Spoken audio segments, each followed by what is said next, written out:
Going? Should be live. Oh boy. Alright, I just gotta make sure the chat says something before I believe. We'll do that before I send you off to do a whole spiel again. I do appreciate the first person in the chat is just saying skipping, no desire to hear her. I get it. I also don't really have a desire to hear her, but here I am anyway. Yeah, I mean, today is a very special stream because we're doing something I swore we would never do. Yeah. And that's criticize a woman. Yes. I've never done it before. You never. This is my first time. But I think I have a lot to say, and I think it'll go okay. Okay. But just to confirm, can people hear us in the chat? I'm still not seeing anything in the chat, and our concurrent... Oh. Okay. All right. Lilith says we're good. Can you hear us, though, Lilith? I think that means yes. Okay. But we'll just chat for another second just to make sure.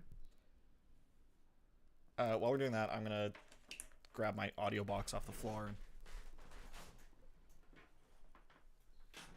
check on some things.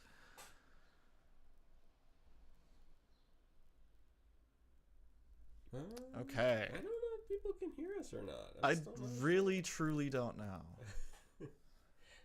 Oh, this is just what you have to do every time you go live.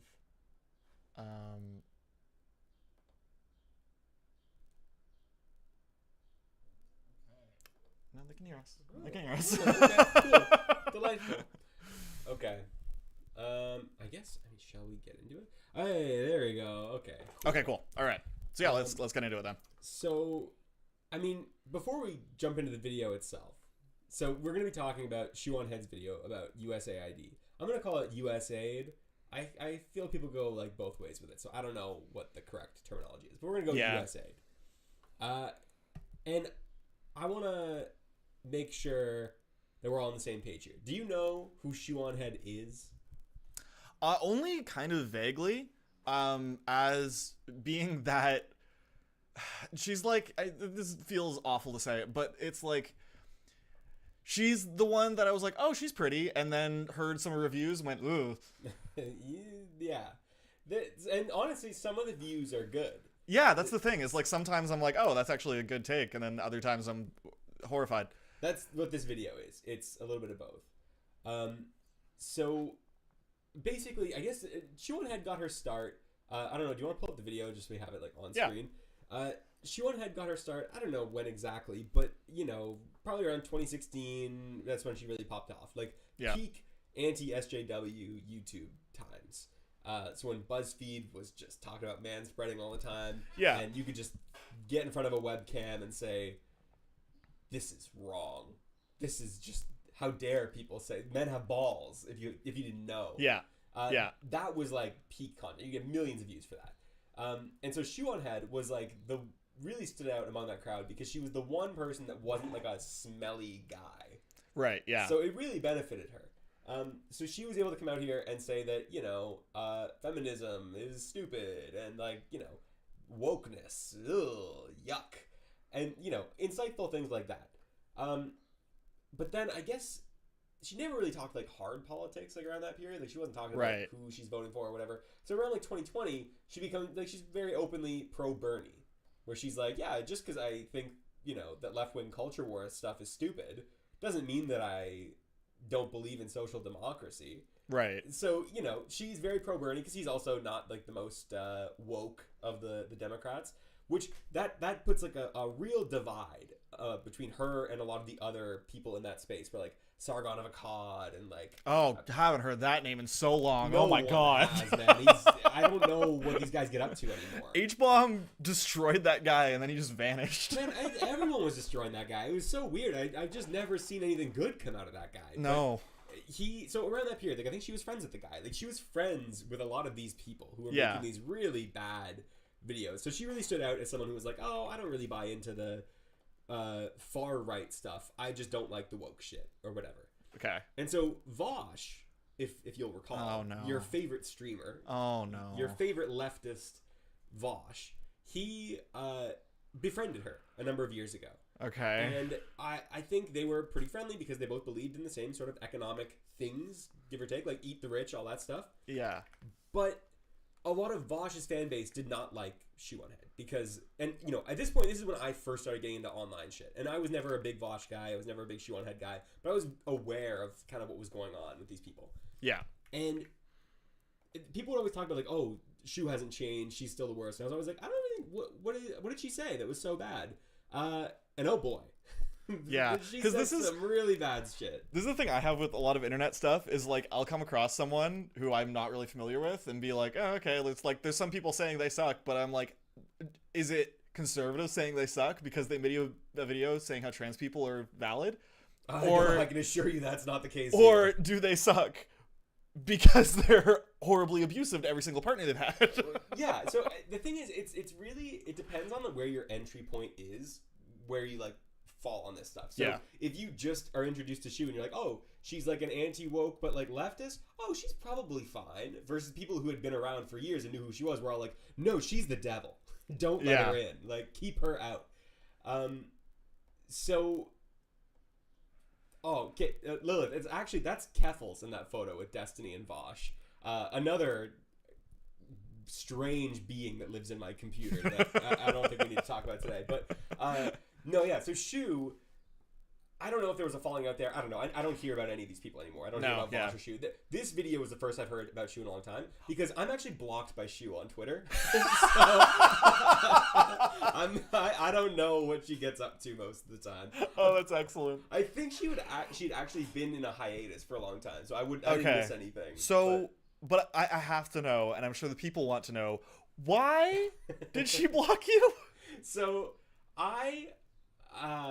she had posted something. This was during the pandemic. Okay. When there was a photo of like Nancy Pelosi at some dinner. Yeah. And all the staff wearing masks, but the Nancy Pelosi's of the dinner were not. Right. And someone said like, "Oh, I was I think you were like." Oh fuck! I lost my train of thought. I was looking at the chat for a second. Yeah, same. People were like, "Oh, so the Richies don't have to wear a mask, but all the servants do." And that was what Shoe said, like, oh, the servants have to wear masks or something like that, or like the slaves or something to that effect.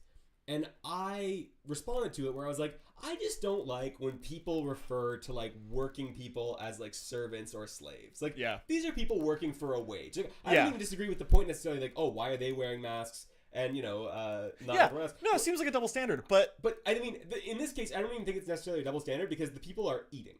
So Nancy Pelosi is eating and drinking. Like, if you went to a restaurant around this period of time, the people eating their meal were not wearing masks, and the servers were. Like, that's what we're talking about, is people working a job and people sitting down and eating a meal. So I just pointed out, like, I think that this is just a little bit demeaning to the people that are doing a job. Yeah. And I've had takes like this before where it's like people will refer to people like cleaning, what are they called? Like maids. Yeah. Like, oh, these people, like, oh, you have a slave clean your house? I'm like, guys, as someone whose mom cleaned houses for money, like, I don't think she was a slave. I think she was a worker for a wage. Like, I don't think it's inherently humiliating to do these jobs as someone who comes from this background. Like, I mean, we had a cleaner at one point when I was growing up, and I was extremely good friends with her daughter and went to school. Like, we were friends with her. Like, she wasn't lower than us. She was just, she was good at, she had a cleaning business, so we hired her to do cleaning. We didn't, like, that was it. Yeah, it doesn't make, so it's the same kind of principle where that was my issue. I didn't, like, call her any names or whatever. I was just like, I don't really like when people do this. And I think she was pretty quick with the block button. For good reason. I imagine she faces a lot of really awful comments. So I mean, being a woman, a public-facing woman on the internet, hell. Yes. Absolute hell. Well, especially when you start in like right-wing YouTube and then shift to left-wing YouTube. Yeah. And neither of them want your ass Neither of them want you, But we will, I don't know, we'll get into it as the video goes on. Like, she still holds takes that will not ingratiate her to either side. Like, she just lands in a weird spot of economic left-wing populism and social conservatism that makes this really unpalatable to a lot of people. When you explained it to me that she's like, oh yeah, she's like economically left and socially right, I was just like, what? You'll see. What? someone mentioned in the chat that Hakeem made a video about USAID as well, and I did watch that too, and you are correct. It's not good. I do think it's probably better. Oh, I know that video. Yeah, Hakeem's video. That's the one that it got posted on RedTube, the RedTube subreddit. And I came in being like, yeah, I'm not sure that, like, yes, USAID is like an imperialist arm of the US government, and it's to perpetuate like the soft power they have in the world. Don't love that, but does save millions of people's lives every year. So maybe we should have a bit more nuanced of a take. And I got called an imperialist because I criticized USAID. I think we'll kind of talk about it a little bit because I do think that Hakeem's video is at least better than Shoe's in the sense I'm not surprised by that at all. He takes the stance like, oh, like the imperialist perspective. Shoe takes this weird, she'll kind of touch on that a little bit, but it's a lot of like anti-woke, like, oh, why are we funding this program and this kind of, like it's that side of it more. So, but yes, Hakeem's video is bad, especially I think he really, if he just took the stance, like, I don't think the U.S. should get involved in other countries, period, because I think they're doing it for imperialist purposes, whatever. I would still disagree because I'd be like, I think that there's a lot of stuff. I don't know. There's a lot of stuff that's like positive there, but even still, I'd be like, at least you're like consistent. But then at the very end of the video, he just goes, "Yeah, I'm not saying I'm against foreign aid or whatever," and I'm like, "Yeah, but man, but you just spent half an hour explaining how you're against foreign aid. Like you should have contended with that a little bit, or kind of balanced it out throughout the video and explain how do you thread this needle. Instead, he just kind of ends with, not to say that foreign aid's bad. I'm like, well, he kind of just said that the whole video. So it's going to be very similar with this, where she doesn't even make that case, where she says, that said, some foreign aid's okay. It seems she actually takes the position that foreign aid is just bad, which is a hell of a take. That's a choice. Yeah, we'll get into it. All right, ready to start? Yeah, let's take it away here. All right. Trump, along with Elon Musk, have created a new government agency called DOGE. And what I originally thought was just an older sibling giving a younger sibling an unplugged video game controller actually turned into a real thing. And their first order of business was dismantling USAID. And I do just want to say that I am with her in thinking that I really didn't think they were going to let Elon go crazy the way he did. It's wild that it really shows that the deal was, I'll pay for you to become president if you let me do anything. And then, honestly, I can't tell where I'm at on this in terms of, like, did they last longer than I expected or shorter? Because at first I was like, oh, Elon will annoy the shit out of this guy in, like, a week. Yeah. But then as time went on, I was like, oh, damn, I think he's really going to keep him around. And then as soon as I got comfortable with the idea that Elon Musk was just going to be here forever, he got shown the door, like, right after. And you can tell by the way he tweets now is completely different. Like, they had a full-on falling out. They had a fight. He's going to blow up on Trump before this administration is done. So, like... Oh, can't wait. Yeah, they're done, which I appreciate. But I am in the same boat of thinking, okay, I didn't think Elon would get to do what he ended up doing. I definitely didn't think that he would just dismantle USAID. But it was really just something that I guess he learned about on Twitter one day, and he was like, oh, this sucks, let's get rid of it entirely. And I'm pretty sure for a time you could tweet at Elon Musk, insert government organization is woke, and he would cancel it within an hour. He would respond and say, interesting. And then, within a couple days, it's done. Yeah. All right. An innocent government program that helped poor people all around the world. Or was it?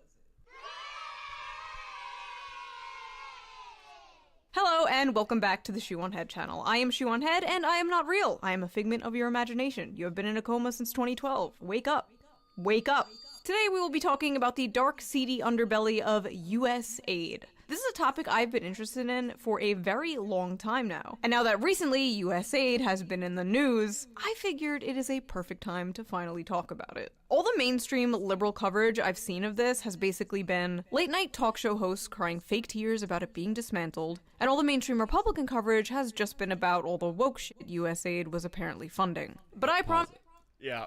So, number one, I just want to say the person in the chat that said what I'm describing here sounds like a Nazbol. That is a common thing that is said about ShoeOnHead. I wouldn't say that, I don't think she has like Nazi politics, but she is like, I would say, sometimes I think she's hiding her power level a little bit when it comes to like her right-wing social takes. And I think this video kind of shows it a little bit.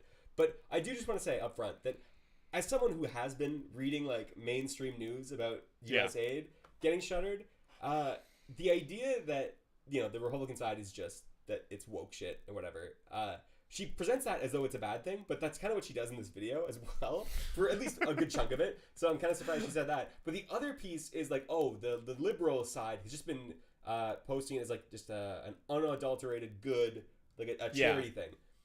That is, as someone who's been following this, not what the accurate. libs are saying. Yeah. The libs have actually been very forward about saying, but this is how we keep our soft power. Like, it's in the New York Times. They're just openly saying They've been very, very outspoken about that. Yeah.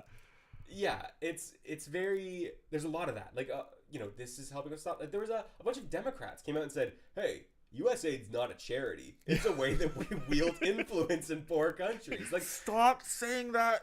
I mean, loud. Sure, say it. Like, I appreciate the honesty, but like, the idea that Shue like is presenting this as like, I'm gonna give you the hidden truth of USAID. I'm like, hidden in what? Like, how is it hidden? This is what I hate about like this kind of style of video, which I think we kind of get this response in our audience sometimes, where people are like, oh, keep speaking truth, and I'm like, nah, I don't like the framing of, like that. We're truth tellers. I'm just telling you shit that's in books you can find at a bookstore. Like, I'm not. Yeah. I'm telling you stuff that's in the New York Times. They don't necessarily weave the narrative that I do. Yeah. But they give us the pieces. Yeah. None of what we're doing is like hardcore, like investigative journalism. It's literally just reading books. Like. Yeah. I'm just doing like regular ass research, and people are like, thanks for doing what the MSM won't do. I'm like, brother, I have bad news about the sources of a lot of this information. It's out there.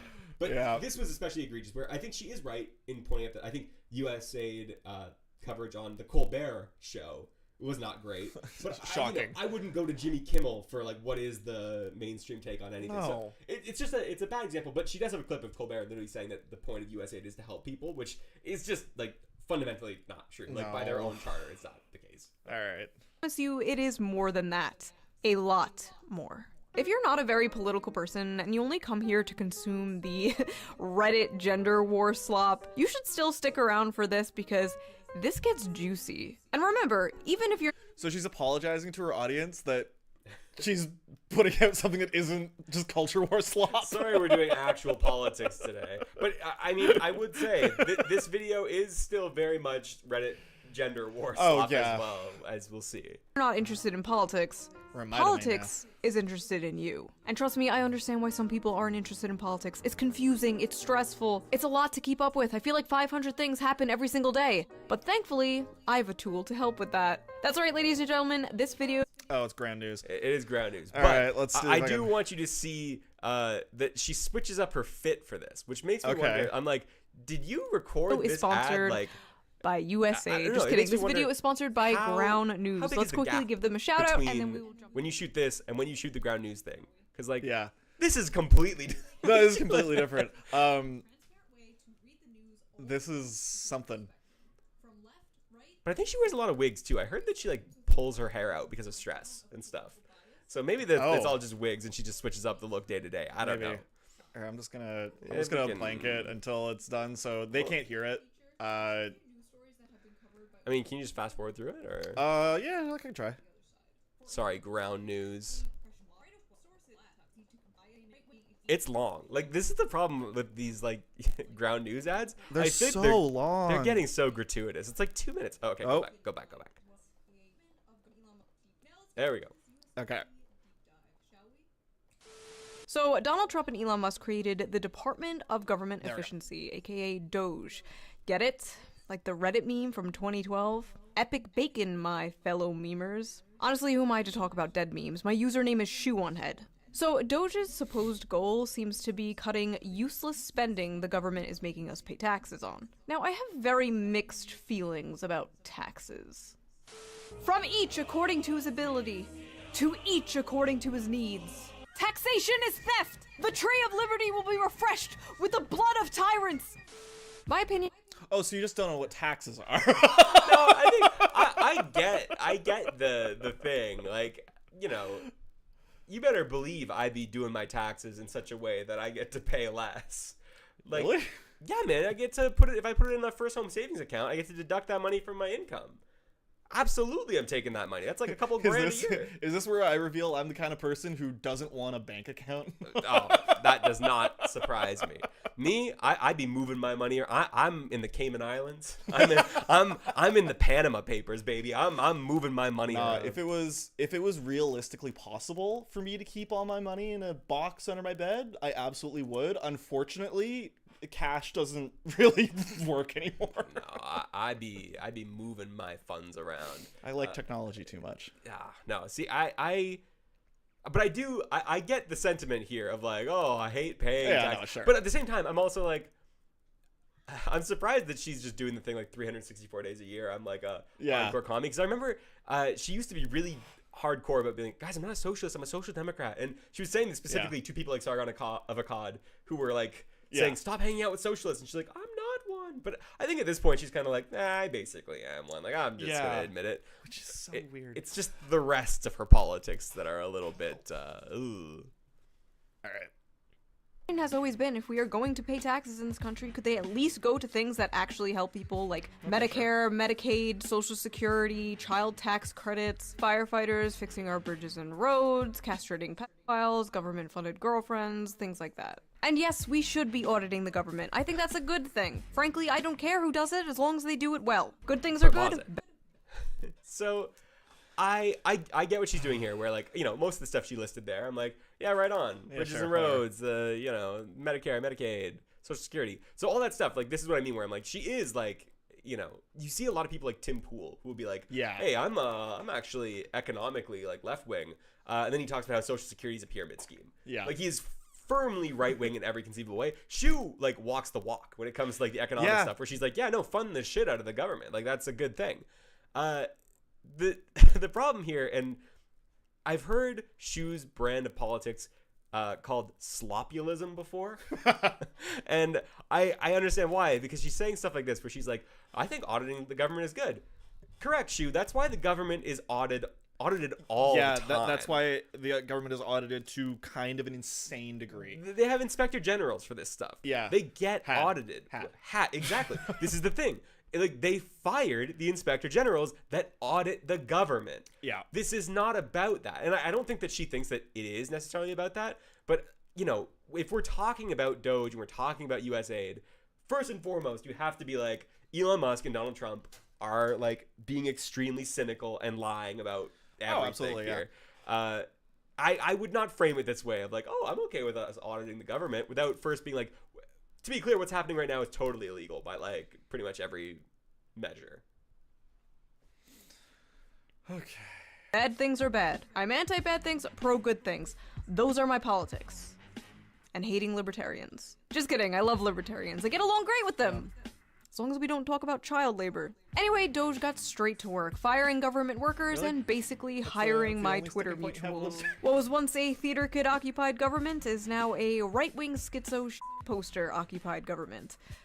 No, I am not joking. So this is a 19-year-old high school graduate who has used the unfortunate nickname Big Balls online, so that would be one way that we could refer to him. He is now working at Musk's behest inside DOGE. If you had told me 10 years ago... I gotta say, the Big Balls working for the government in DOGE is just... It's just... I don't remember if it was Big Balls or not, or if it was someone else who got for like making a bunch of racist tweets towards Indian people, like a few months ago, like during the election. He was posting shit like this, and then JD Vance, of all people, oh my God, with a brown wife, went online to go, well, hey, I can forgive people for saying racist stuff in the past. And everyone was like, JD, it was like 3 months ago. What do you mean in the past? It was like, he's like, oh, if you're a young man saying stuff online, who's to say it? Like, JD, like, what are we talking about? Also, he's not 13. He's 19. Yeah, at least 19. He's definitely probably older. And like, probably. To be clear, when I was that age, I was not going around calling the vice president's wife, like, Pajit or whatever. The 4chan that's the one. That's the one. Yeah. I learned that in a Professor Dave video recently. Oh, yeah. Not because he said it. It was someone he was debating said it. Okay. But yeah. Dave's cool. It's just, I don't know. So, yeah, Big Balls. We do not support Big Balls on this channel. This is an anti-Big Balls channel. Anti-Big Balls, but respect the name. Yeah. That Donald Trump and Elon Musk would hire some Zoomer named Big Balls to help audit the government. I'd believe it. Like, yeah, that checks out. They have no relevant experience. Most of them aren't old enough to rent a car. They're not even old enough to rent a car. They're in their 20s. We sent 18-year-olds to go die in the wars you cheerlead on, you evil hag. Why they... Like, why would you choose a Hillary Clinton tweet there? She got her start in 2016, man. This is like Hillary. She just never moved on. The long shadow of Hillary Clinton looms large over anyone with any sort of sniff of right-wing politics, man. It's so funny to me that these people are still going on about Hillary. Like, I'm surprised Hillary's still going online and posting honestly, her shit. yeah. I would disappear if I were Hillary. Like, but you have the opportunity to just vanish and live whatever life you want, and you're still just posting, tweeting vaguely liberal bullshit. Yeah. So focused on the ages of these people when our government is basically a retirement home. But honestly, I don't blame Hillary Clinton. If I were her, I also wouldn't want 22-year-olds in the government. Got her Months ass. before dismantling the Such Department a of good Education, jab. or apparently Sesame Street, DOGE's first order of business was dismantle. Which, as you sip your monster, like This man, I gotta call that the out. long 2016 has not ended. USAID. Without providing any proof, Elon said USAID is a criminal organization. Oh, yeah. They're an international crime syndicate hell-bent on helping people. Pause it. Up, huh? Taking money away. Like, I'm Stephen Colbert. Do a Google search before the show, brother. Like, I just hate this. Like, I will give it to her here. Where, like, she is. If this video was framed specifically as a response to Stephen Colbert alone, I'd be like, yeah, all right, I sort of understand. Yeah, I get it. But, you know, I still do contend with what she said earlier, where she was like, oh, all the liberal stuff I'm seeing is this. It's like, well, it doesn't seem like you're seeing a lot of liberal stuff. If Yeah, you watched Stephen Colbert and that's it. and that was it. Yeah. Yeah. Which, yeah, Colbert, stop just reading the prompter. Like, It's bad content.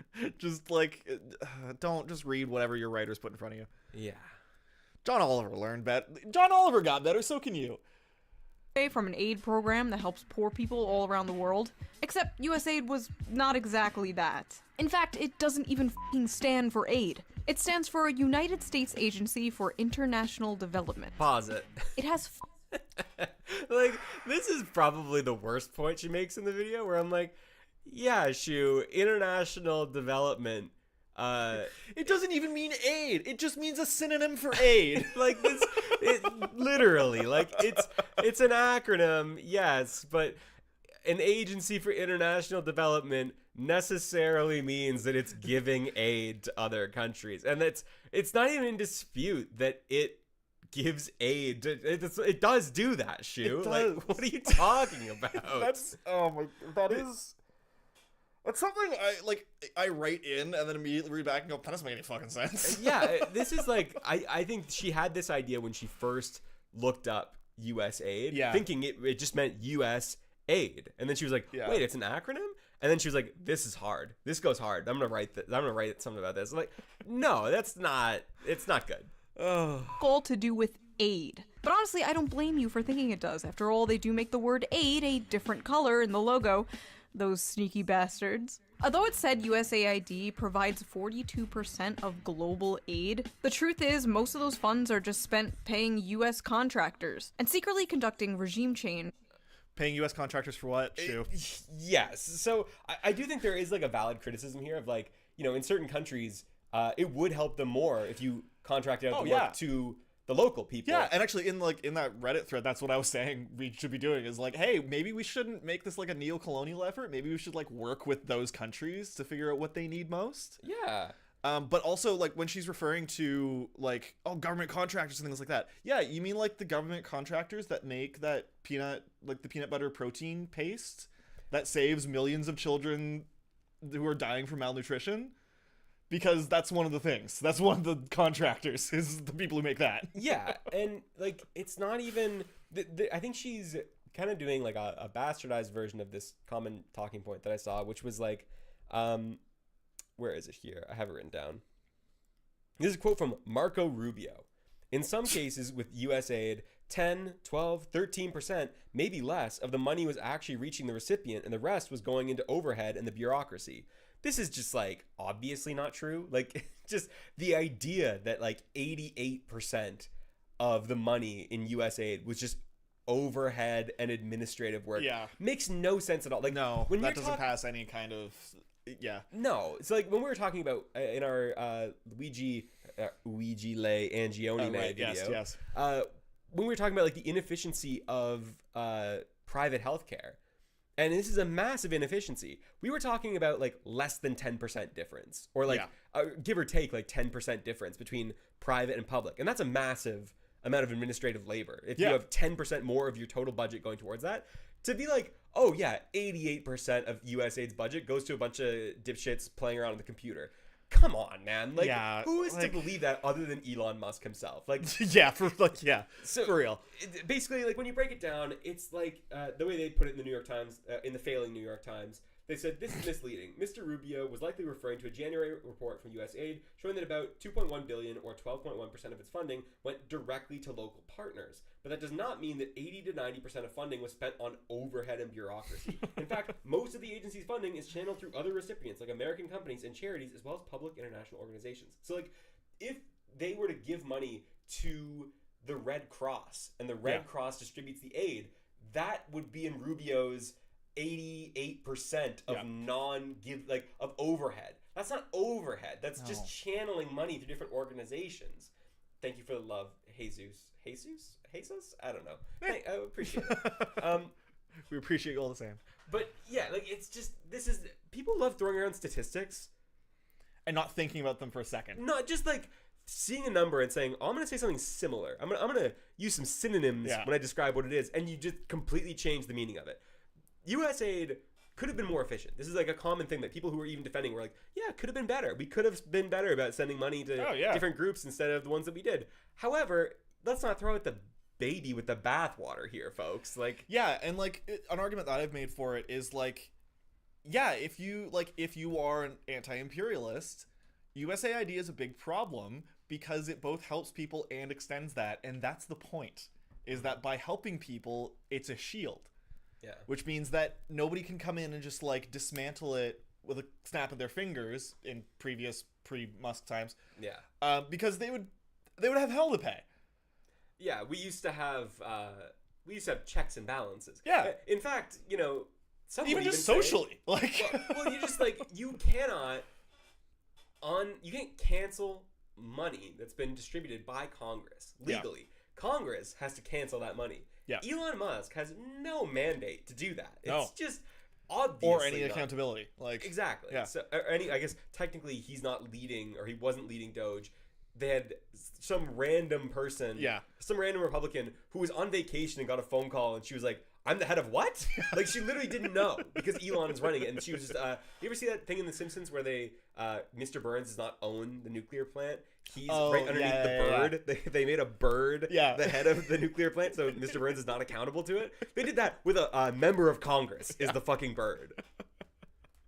All around the world. In fact, 80% of all USAID funding goes to just 75 organizations, while only 6% of that goes to...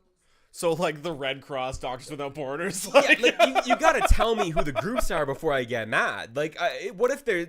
I mean, and I'm sure some of those organizations are probably not great. She brings up an example later where one of them really fucked up. But, like, you gotta, like... It's so surface level. Like, I immediately... When you tell me that, I have questions of, like...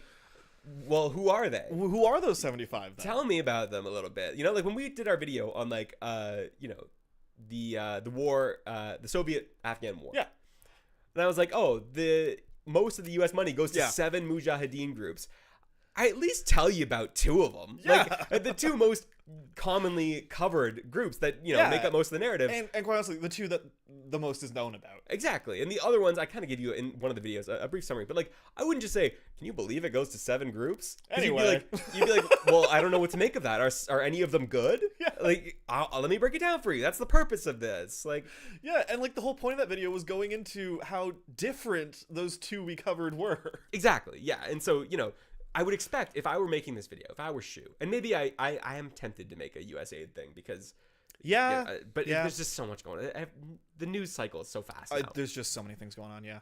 But I would tell you, there's 75 organizations. Here's some good examples, and here's some bad ones. But Yeah. we don't really dabble in the good things here in this video. No. But I'll try to fill in some gaps as we go. Aid.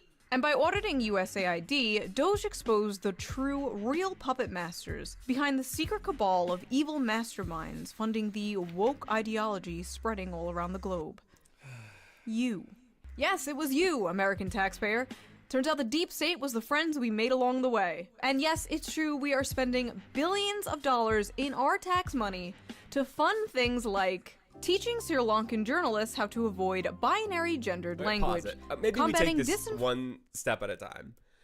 So the Sri Lankan journalist thing is they were funding like teaching people about journalism. Right. And as far as I can tell, I don't think this maybe the binary gender thing has been brought up, but like number one, that was not like the program. That was like, you know, if they were doing a whole program, it was like part of a class on journalism. And I think that you can frame this like in this way if you want, but if I had to guess, I imagine they were teaching them some grammar stuff that might have entailed like, oh, instead of saying he, say they. Like if you're using like if someone were to do this, he would then do this, instead say they would do this, because then it can be, because like I read this sometimes where sometimes when people talk like that, where they say, oh, if someone were to do this, then he would be expected to whatever. It doesn't strike me as odd. But then there was a brief period, like, before woke really came around, like, you know, decades ago, where some left writers started just using she instead. And it's jarring to read, because you're like, oh, I'm so used to people saying he instead. This feels wrong. But it's equally right. Like, either one. But so it makes more sense to then be like, why don't we just use they? Because it's a hypothetical person, you know? There's no gender there. So if I had to guess, that's probably what this was. And I don't know Sri Lankan at all. I don't know any of the language, but I know there's a lot of languages that just don't have gender like neutral, and so like there's situations where you'll be referring to like an object or something that does not have gender. I don't know. And so like it might be a case of like, oh, you're going to do like international like coverage of like international journalism, whatever. You're gonna need to know how to like use other languages that use gender neutral, because I know there's other languages that only have gender neutral, which is really cool. Yeah. So I don't know. Yeah, I don't know enough about this. There's just like, it's that as a statement is just like, that could have been like a section of a lecture. Exactly. Like I look at this and I'm like, as soon as I hear this, I'm like, I'm not mad about this. I just can't imagine that there's that much to this. Combating disinformation. This one, like I get why people are reflexively against the idea of like the government checking people on like misinformation. But I've got it muted. You can keep on. Okay, just pause it once. Pause it now, so we have everything. So disinformation can be a problem, guys. Like, I'm sorry. Like, going into another country and giving people, and I don't even know what this entails, right? I don't know. Again, I can't be mad about this because I don't even know what this means. Like, I would need to look into this more before I even have a position on it. If it's literally, you know, if you're saying bad things about America, that's disinformation. It should be opposed. Obviously, that's bad. I don't think the U.S. government should be funding that. But if the case is like, in these countries, like post-Soviet states are having all these issues with like right-wing oligarchs, whatever, like funding their media, and like that's causing issues, there is a case to be made that like there is a version of this that is not necessarily completely evil. None of these things I care about. No, so this is the thing. Like, whether I should say, I don't. My opinion on spending money on this is completely neutral with the information I'm given. Exactly. It's just okay. Like promoting inclusion in Vietnam. Okay. So why is that bad? Vietnam is an interesting one to me because I don't know what that means for them, but I have seen people bring up that they were funding diversity, equity, and inclusion in Serbia. Now I don't know. Okay. I'm gonna hit you with a Norm Macdonald. I don't know if you guys are history buffs, but you know, the former Yugoslavia.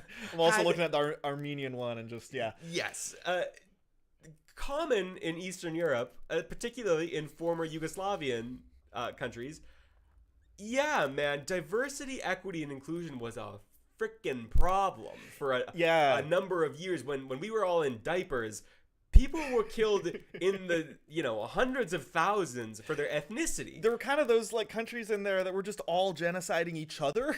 Yeah, during our lifetime, Yes. there was mass ethnic murder going on in places like the Balkans. Yeah. So for people to like be like, oh, why are we funding diversity in Serbia? I'm like, you haven't heard? You should probably look up why. You didn't hear about what happened? You Google Milosevic and you might understand why these former Yugoslavia countries are needing a little bit of training on these things. Yeah. Why? I don't think that's a bad idea. So I don't know what exactly they're doing. And millions to rebuild the Cuban media ecosystem. You mean the thing you were trying to kill for like 80 years? Yeah. So that's the thing. Like the Cuba stuff, she does get into later, and I'm on the same page there. I think the U.S. should stay the hell out of Cuba. Like, Absolutely. Get away from Cuba. Let them do their thing. But if you want to give them money, if you want to give them aid, I'll permit that. But through any sort of other mechanism that allows you to do covert operations in Cuba, no. Just we're stop against it. Yeah. that. But, and then just for the people in the chat, there will be a VOD posted of this, like basically right at, like as soon as YouTube processes it, the VOD will be up. Yeah. So And you can always like rewind if you need to. But yeah.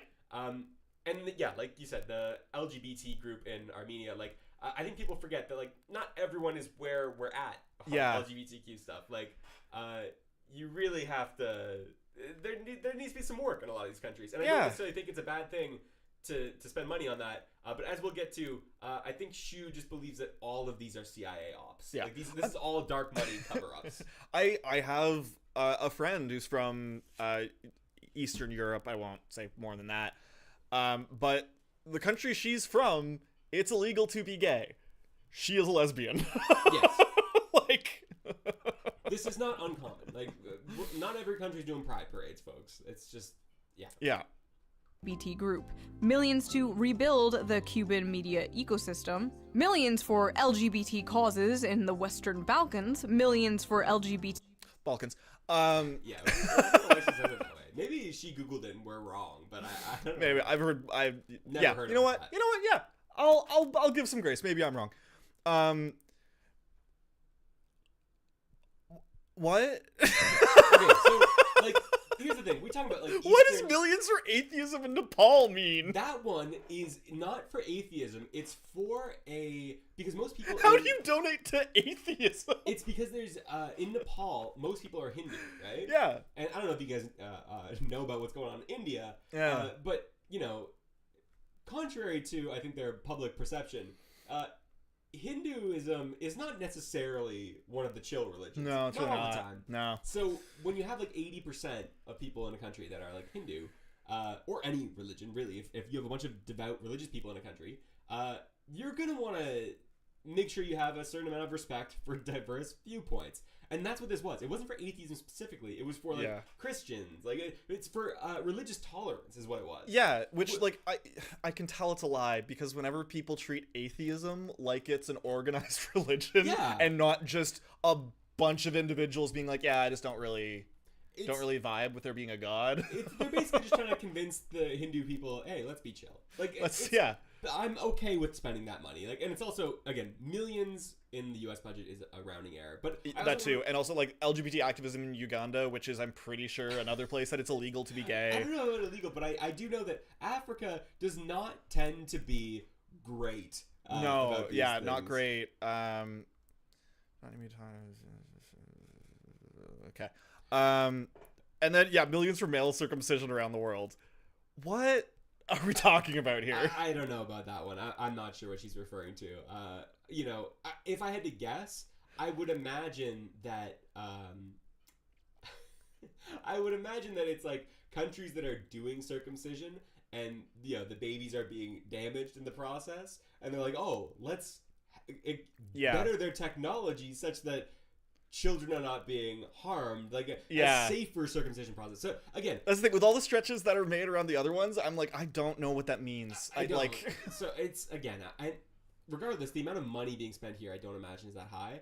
But in any case, the person in the chat here said, English is widely spoken in Sri Lanka. Sure, that's great, but I still don't think that necessarily like teaching people about journalism is necessarily like bad in every case. like I don't know. I don't know what the program looks like. But I'm not instantly repelled by the idea of like a government funding journalism in another country. And no, I wouldn't necessarily be that pressed about Russia funding, like teaching people about journalism. It's just it depends how the program looks, I guess. Which also, just replying to that, we don't know that it was foreign teachers going into Sri Lanka. It's just money being used to fund those classes. So if anything, what we were just talking about a moment ago, like about how USAID does contract out a lot of their money, I would imagine it was not a bunch of Americans doing it. Well, and I would say, again, Charles, stick around. I think we might be activism a little bit on USAID being a little nuanced as we get into it. Uganda, millions for atheism in Nepal, millions for male circumcision around the world, and Pause it. The sex changes in Guatemala thing was like, again, it like broader inclusion stuff. So about just general LGBTQ acceptance. I think very little of the 2 million was even spent already. But this is like that weird thing where people will be like, oh, why are Democrats supporting sex changes for toddlers? Yeah. Like, guys, gender affirming care is a broad umbrella. There we go. Because I was about to say, like, the fact she's calling it sex changes says everything we need to know. Yeah, when people talk about sex changes, they're always talking about a much broader range of like social programs that a very small amount of it is actual sex changes. And like the definition of a sex change has been done so few times. When people talk about that, like, I think what they're trying to evoke in your mind is like bottom surgery or top surgery. I don't think that they spent that much. And regardless, $2 million on sex changes, I don't think that's going to get you very many of those. And even like the evocation of it is also trying to like make it seem like a monolithic thing. Like you go into surgery and you come out with like tits and a badge. You're not looking like Pamela Anderson. Yeah, like that's what they're trying to evoke with this. Yeah. $1 million for sex changes in Guatemala. And many other things that were so ridiculous I had to double check to make sure I wasn't being trolled. Taxpayer-funded sex changes in Guatemala? We don't even do that here. Now, you might be saying, Shoo, this... You have publicly funded gender-affirming care facilities. That's just a straight, like, what are you doing? What do you mean there's no public money going? Like, it's again, very surface level stuff. Seems like some stupid anti-woke shit. And yeah, kind of. You got me. But I ask you, young naive liberal, why the f*** was John Bolton once the head of USAID? John Bolton, for those of you who are unaware, is an infamous neocon hack. He's literally criticized Trump for not being enough of a warmonger. Neocon hacks, for those same few of you who are unaware, are the people in our government responsible for meddling with other countries all around the world and getting us into wars for basically funsies. The people who suck the teat of Raytheon, Boeing. So, I would like to say, for this part, I don't necessarily disagree with her. John Bolton is exactly what she described. He's going to hell. And yes, the fact that he works in USAID, I think, does tell you something about the nature of what they're trying to do. What the mission is, but, you know, at the same time, number one, he was not the head of USAID. She's wrong about that. Okay, cool. He was like, he didn't hold a position. He was like, I don't know, he was like assistant secretary. Like he was near the top. He was an executive. Right. But he was not the guy at USAID. Okay, right. He did not dictate what all their policies would be. But in any case, like John Bolton supporting the Iraq War, the war in Afghanistan, every war that the U.S. I'm sure he would support if they went to Iran, all sorts of shit. Yeah. It doesn't mean that like just loves war. He does love the war, but it doesn't mean everything he does is war. Like I think what they would have him do there is like, oh, this guy understands geopolitics. Do I think he understands geopolitics? I don't think so. No. I think that he's wrong. He's going to hell for it. Yeah. But I think that the idea is like, oh, he can like peddle soft power in a way that, would be effective. And again, I'm not really interested in that. So that part of the USAID project, I'm not in favor of. So I respect this point. And I think this is something that I think a lot of liberal types who would criticize this video would kind of take for granted, where they'd be like, oh, it's just John Bolton or whatever. And I'm like, I think she has a valid point here. John Bolton being there is incriminating. Yeah. Oh, absolutely. No, it really paints what this organization actually is and what their purpose actually is. Yeah. etc. The military-industrial complex's favorite Discord kittens. These guys come in shades of red and blue. So why was John Bolton, a red guy, in charge of the same program, USAID, that is sending American taxpayer money to foreign countries to have things like trans pride parades? The truth is, the USAID thing goes a lot deeper than what a lot of Republican commentators are saying. It wasn't just a bunch of libtards in government wasting our money on stupid woke things. No. I'm looking at the Fox scroll here, and they included numbers, which I think was very smart that Shoe didn't and said millions instead. Yes. Because when you see this one that Shoe copied and pasted, basically, and you see that it was 1.9 million, Yeah. which is such a low number when it comes to American government anything. Brother, the USAID budget as a whole is like less than 1%, I believe, of the US budget. And it that 1.9 million is still a rounding error. Yes, exactly. Like all of this stuff, and I get that, the idea is, oh, well, all this stuff adds up. And it's like, yeah, it does add up, but still to a very small proportion of a small proportion of the US federal budget. All of this scroll, everything's like 1 point something million, so the total can't be more than 20. And in any case, this is a woke channel, so we just kind of support all of these things. Yeah, and that's the other thing is even if I was against these things, I would still be finding it hard to justify why they need to get cut. Yeah, and so I mean, as we'll see, Shoe's case isn't even necessary. Though I do think it seems clear that she does take issue with these programs. Yeah, very much so. But her point is, as she'll get to, she basically thinks all this stuff is fake and that they're actually just doing regime change. So we'll let her get into it. There's way more than that. You see, it's current year and we can't just do old-fashioned imperialism anymore. The people don't like that. It's a new era, so we have to dress it up in glitter and rainbows. To put it bluntly, USAID is nothing but another form of taxpayer-funded regime change, wearing an innocent mask of aid. Shut up! Insane. Something just clicked in my head. Insane to be doing this anti-woke stuff when you are just blatantly ripping off ContraPoint's look. I think she's going for a trad wife kind of like. Oh, I meant for the lighting, because if you look at the lighting, it's black and white right now, but look at the lighting, and it's just like, oh yeah, that's just what ContraPoints was doing when she started her channel. Shoe, you dumb bimbo populist, you reactionary shitlord, you cry, tears running down your fat retarded face. The United States is just giving foreign countries billions of dollars out of the kindness of their hearts. Oh yeah? I have a lovely bridge on sale down the road. Would you like to buy it?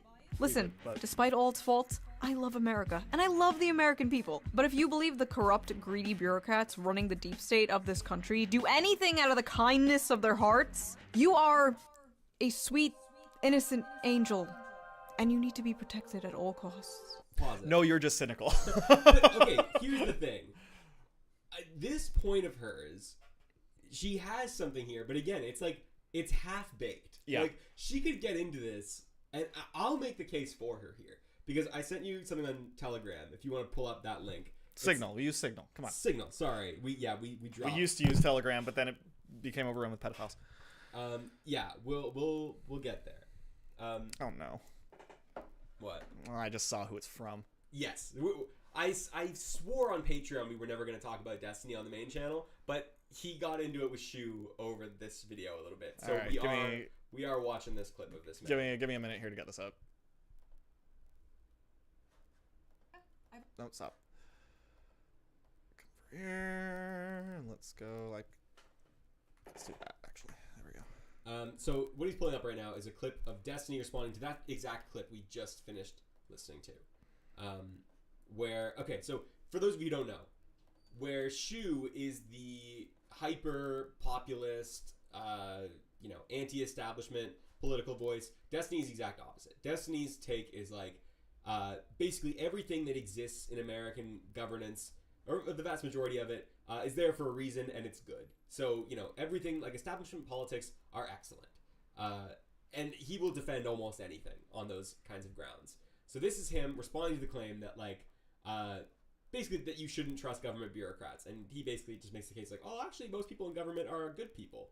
And in the context of USAID, I would make a point that challenges kind of both of them in a way.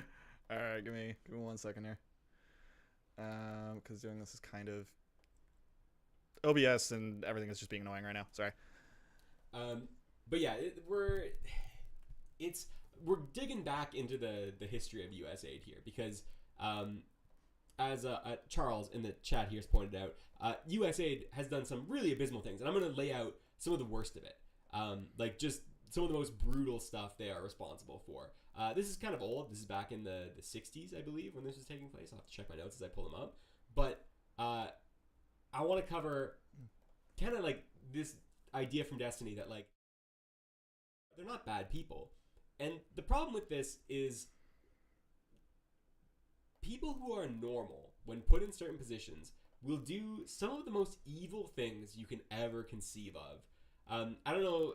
I'm just like kind of stalling for time here while Jacob gets this set up, but I do have a lot to say here. So there was this study, you learn about it like every year when you're in psychology, which I took as my undergrad, the Milgram experiment. I believe it's the Milgram experiment, which is the one where it's been a long time since I was an undergrad, but basically they bring people in, they have a guy in a lab coat come in and say, okay, you're going to run this experiment. We have someone in another room, and they are just doing these like simple tasks. And when they screw up, you have to shock them. And people would just, do it, give them a little shock. And at first the person just kind of goes like, ow, like whatever. But then they have to keep ratcheting up the strength of the shocks. And after a while, it's just like a recording of another person in another room. They're not real, but the person doesn't know that. So the person starts crying out in pain and being like, I don't want to do this anymore. And like the guy in the lab coat's like, please continue. And the people doing the shocking would get really uncomfortable. And they'd be like, do I still have to do this? And a guy in a lab coat would just say, yes. And they would do it. They would go a bunch of them, not all of them, right. A bunch of them went all the way through, where they were meant to believe that they had basically killed the guy because he stopped responding. He stopped yelling, he stopped making noise, and they would keep shocking him. Yeah. And the idea was, you can get normal people to do really messed up stuff under the right conditions. And I think the study has had some issues with replication where like I think the original researchers went too far in their conclusions. But, when I look at things like USAID and like the CIA and what they got up to, I'm like, we're looking at like normal people doing like abhorrent stuff to people because they're in an environment where it's normalized and it's easy to understand, oh, these are the bad guys, so we're going to do these things. So play this clip from Destiny where he's responding to this claim that like we can't trust, bureaucrats in the government. The United States is just giving foreign countries billions of dollars out of the kindness of their hearts. Oh yeah? I have a lovely bridge on sale down the road. Would you like to buy it? Listen, despite all its faults, I love America, and I love the American people. But if you believe the corrupt, greedy bureaucrats running the deep state of this country do anything out of the kindness of their hearts, you are a sweet, innocent... Just, and again, as a heads up, because these people can't fathom a world where everybody's not an evil, horrible fucking piece of shit. Most of the people in government, like, work in government because they probably do have really strong feelings about like helping people and delivering it, because government jobs suck. They don't pay very well. Okay, everybody scrutinizes the fuck out of you. There's way more money to be made if you want to go work in private industry generally than there is, especially for a fucking bureaucratic job. Now, that's not to say that I'm sure there are some evil people that work in government, and I'm sure there are some bureaucratic people that work there because it was the only job they could get and they suck at, whatever else. But like most of these people are pretty passionately driven. Like if you meet any of these people, you talk to them, and everybody that works in the military or any intelligence agency or whatever, all these people that emailed me or talked to me or that I've ever come across more or less say the same thing, right? People are generally there because they feel a certain type of way about helping at their job or helping with the United States or whatever. These people are not evil henchmen that are, like in the corner rubbing their hands together to find out what evil plots they can concoct against Americans next. It's such a ridiculously, delusionally weird point to make about your fellow Americans that work in government. It's just a weird perspective. All right. That is, I'm sorry, a child's understanding of evil and the way that like imperialism works. Like, and I'm going to give you a very specific example of one guy, and this is under the umbrella of USAID. So I haven't finished it, but I've read a good chunk of this book called Hidden Terrors: The Truth About U.S. Police Operations in Latin America by A.J. Langeth, who was I think he was like the New York Times desk chief. What does it say here on the back? Oh yeah, he was like the head of the New York Times in Vietnam for a time, I believe. Anyway, this book is about this guy, Dan Mitrione, who worked for USAID. And his job was to go and train police officers in Latin America. Originally, he was in Brazil, and then he went to Uruguay. Mm-hmm. And I'm going to tell you what he got up to in Uruguay as part of a USAID program. When he was in Brazil, though, this is how he describes him. He says, to his Brazilian hosts, he remained the model of professional behavior, a Democrat who never failed to greet the elevator operator by name, a Catholic who never missed Sunday Mass, a family man, and yet not above taking a peep with the other men into the windows across the street from his office. So, by all accounts, he was saying the people that knew him thought he was a normal and well-adjusted guy. So Destiny, if this guy had lived nowadays, he doesn't live nowadays because he was kidnapped and murdered by guerrillas in Uruguay. Yeah. But if he was alive, maybe he would send Destiny an email and say, oh, I really like your stuff, and I have 9 kids, and I have a beautiful wife, and like all this stuff. Yeah. Yeah, like it's so. By all accounts, a normal guy, and people in his hometown when he was kidnapped and murdered were like devastated. They're like, "Oh man, Dan! Like, how could they do that? Like, how could that happen to Dan of all people?" Yeah. Here's the problem with Dan. So, no. I'm gonna cite some stuff from this book, "Killing Hope" by William Bloom, and this stuff gets expanded. We've referenced this book before. Oh yeah. This "Killing Hope" is like a summary of every U.S. since intervention World War II. Okay. So I'm sure this is even more detailed in Hidden Terrors, but basically the CIA, AID, which in this case USAID, and the U.S. Office of Public Safety, which is a division of USAID, the OPS. The director of which was an old CIA hand named Byron Eagle. So they were working closely together. He trained police all over South America. So Mitrione started in Brazil in the 60s. By 1969, they had trained 100,000 people there. About 1/3 of their training focused on anti-communism, which, again... Oh, boy. This is a third of what this is how do you crack down on guerrillas. And keep in mind... Check out our Charlie Wilson's War video if you want to learn more about American anti-communism. Yeah, and we'll have more of this stuff coming. Like, it's going to be a central point of a lot of our videos. Yeah. But this was, like, the cornerstone here. So, again... When we're talking about, they're just helping people in other countries, this is what they were doing. This was not just, let's make sure their police are better trained, which they were. Like, in some cases, he was training about, like, how to do police work better. But also, make sure you crack down on these trade unions and be very suspicious of all these groups or whatever. Anyway, when he goes to Uruguay, it says this is where he, like, really made his name. So the country at this point was really declining. And they faced an uprising from the leftist Tupamaros. So according to the failing New York Times, in 1970, I'm going to do it every time. It's one of my favorite Trumpisms. In 1970, the New York Times wrote, "Unlike other Latin American guerrilla groups, the Tupamaros normally avoid bloodshed when possible. They try instead to create embarrassment to the government and general disorder." Then William Bloom in his book goes on to say, "A favorite tactic was to raid the files of private corporations to expose corruption and deceit in high places, or kidnap a prominent figure and try him before people's court."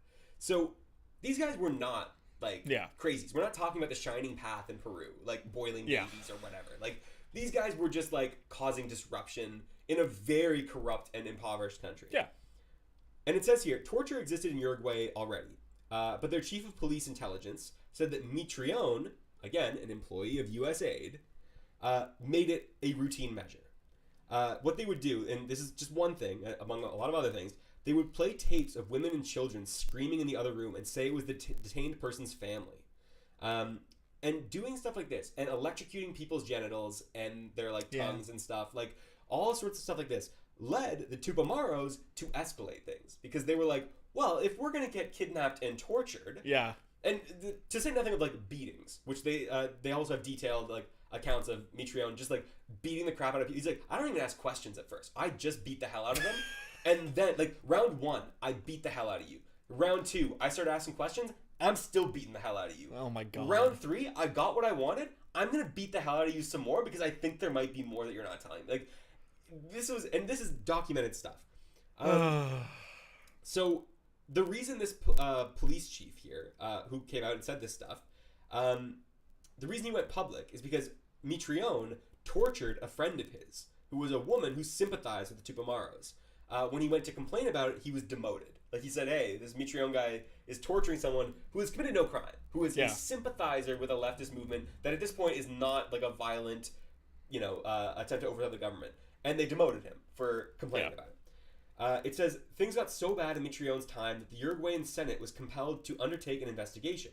After a 5-month study, the commission concluded unanimously that torture in Uruguay had become a, quote, normal, frequent, and habitual occurrence, inflicted upon Tupamaros as well as others. Among the types of torture and the commission's report made reference to were electric shocks to the genitals, electric needles under the fingernails, burning with cigarettes, the slow compression of the testicles, daily use of psychological torture. Pregnant women were subjected to various brutalities and inhumane treatment. Certain women were imprisoned with their very young infants and subjected to the same treatment. Another quote, this is where, like, we go over the deep end, where, again, we're talking about a guy that, by all accounts, from his friends in America and by his friends in Brazil, was like a normal, well-adjusted guy with 9 children and, like, a wife at home. I'd say that 9 children is a start of the red flags. Yeah. But this is also a guy who, when he first signed up for the police, when it was a deeply Republican institution, which, you know, it still is, he said that he was a Democrat. Okay. And I think he kind of shifted, but he was overall like a moderate. Like he considered himself a moderate. This is a quote from the book. Dan Mitrione had built a soundproofed room in the cellar of his house in Montevideo, which is in Uruguay. In Montevideo.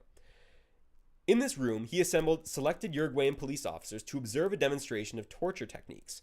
Another observer was Manuel Hevia Conscaluela, a Cuban who was with CIA and worked with Mitrione.